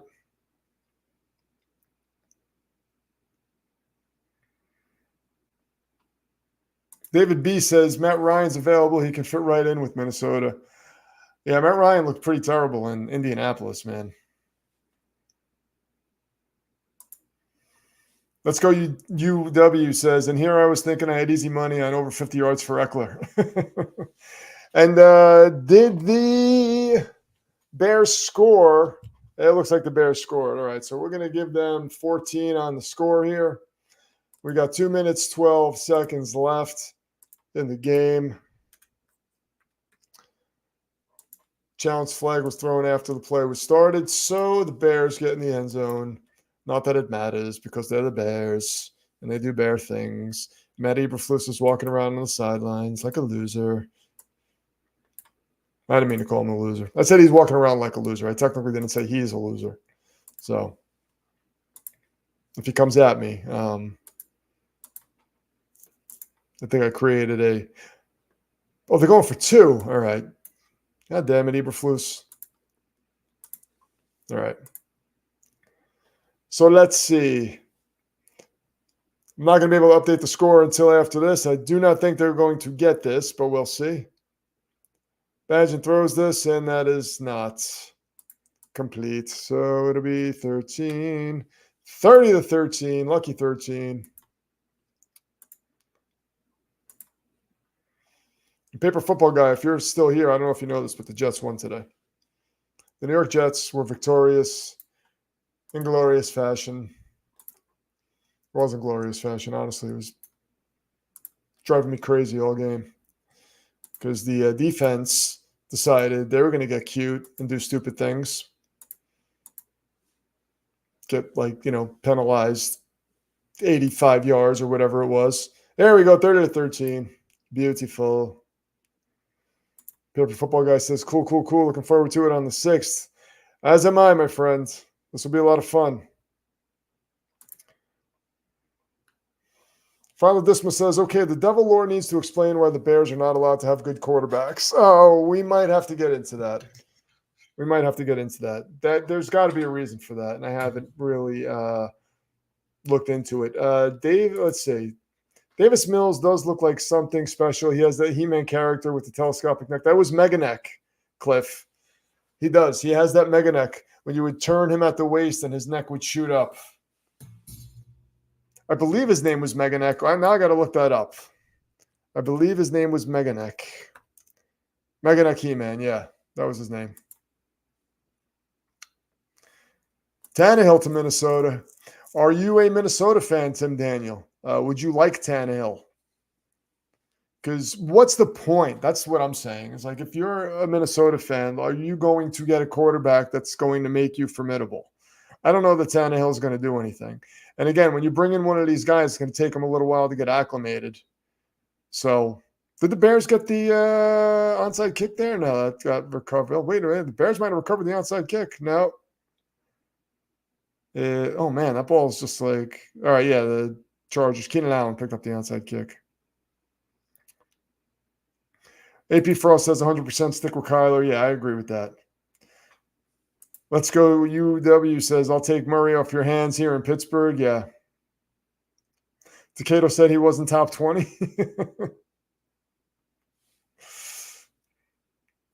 Tomlin would go nuclear on Murray. Yeah, he absolutely would. Michael J says, hey, my Bears only need 2 touchdowns and 3 2-point conversions, and we got this. Look, that third 2-point conversion, how about 2 touchdowns, 2 2-point conversions, and a field goal? I think that works, because I don't know that you can get the 2-point conversion without scoring a touchdown unless they change the rules. Or wait, did I read that wrong? Oh, and 3 2-point conversions, yeah. Or, right, you go a touchdown, a 2-point conversion, a touchdown, an extra point, and a field goal. That's math. They bear down in their hidey hole.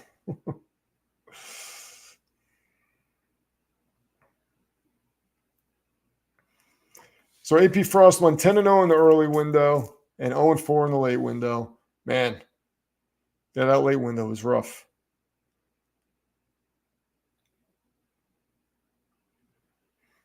Right goes Michael's doing that Arthur Smith math. Yes, indeed.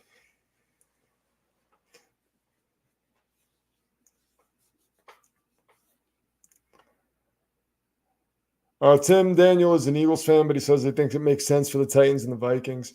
Yeah, I don't know how much sense it makes for the Vikings.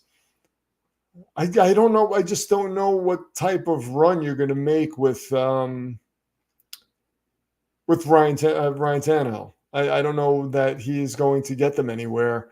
And then what's the point? All you're doing is taking yourself out of position for a better draft pick. Not that a better draft pick guarantees you anything, but you'd still probably rather pick higher, if anything.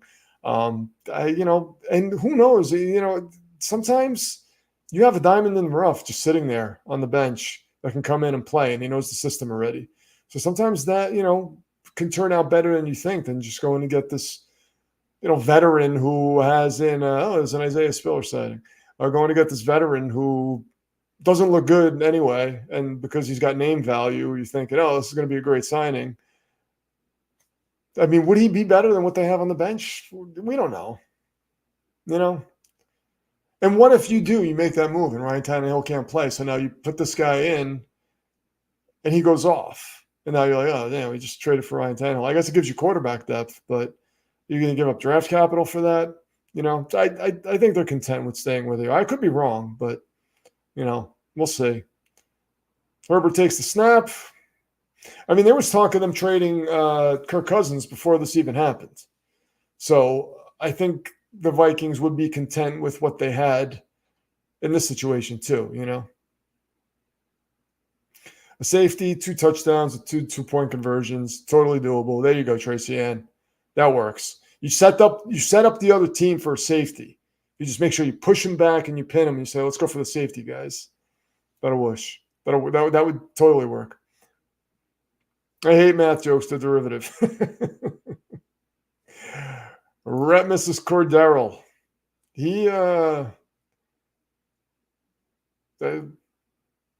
Dude's getting older, man. Michael J is a math teacher, so he can absolutely math. Good, because we were just talking before about how there's so much we learn in this chat with all the people here. We had over 40 people before, and we're just learning things left and right. We learned something about trains, right? We learned something about trains. Dude taught us how to be supervillainy. We learned a little bit about that. Tom taught us how to be less supervillainy. We learned a little about that. Rhett has taught us how to be like a wrestling heel / bad supervillain. So we learned a little bit about that. Now we're learning a little bit about math.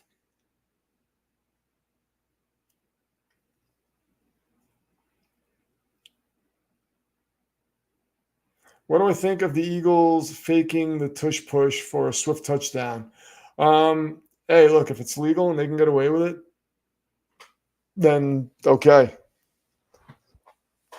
I mean, it's wise. I think the Eagles are the most dangerous team, and the Jets beat them, so that in turn makes the Jets the most dangerous team. No, that's not why I think the Eagles are the most dangerous team. I just think they have depth.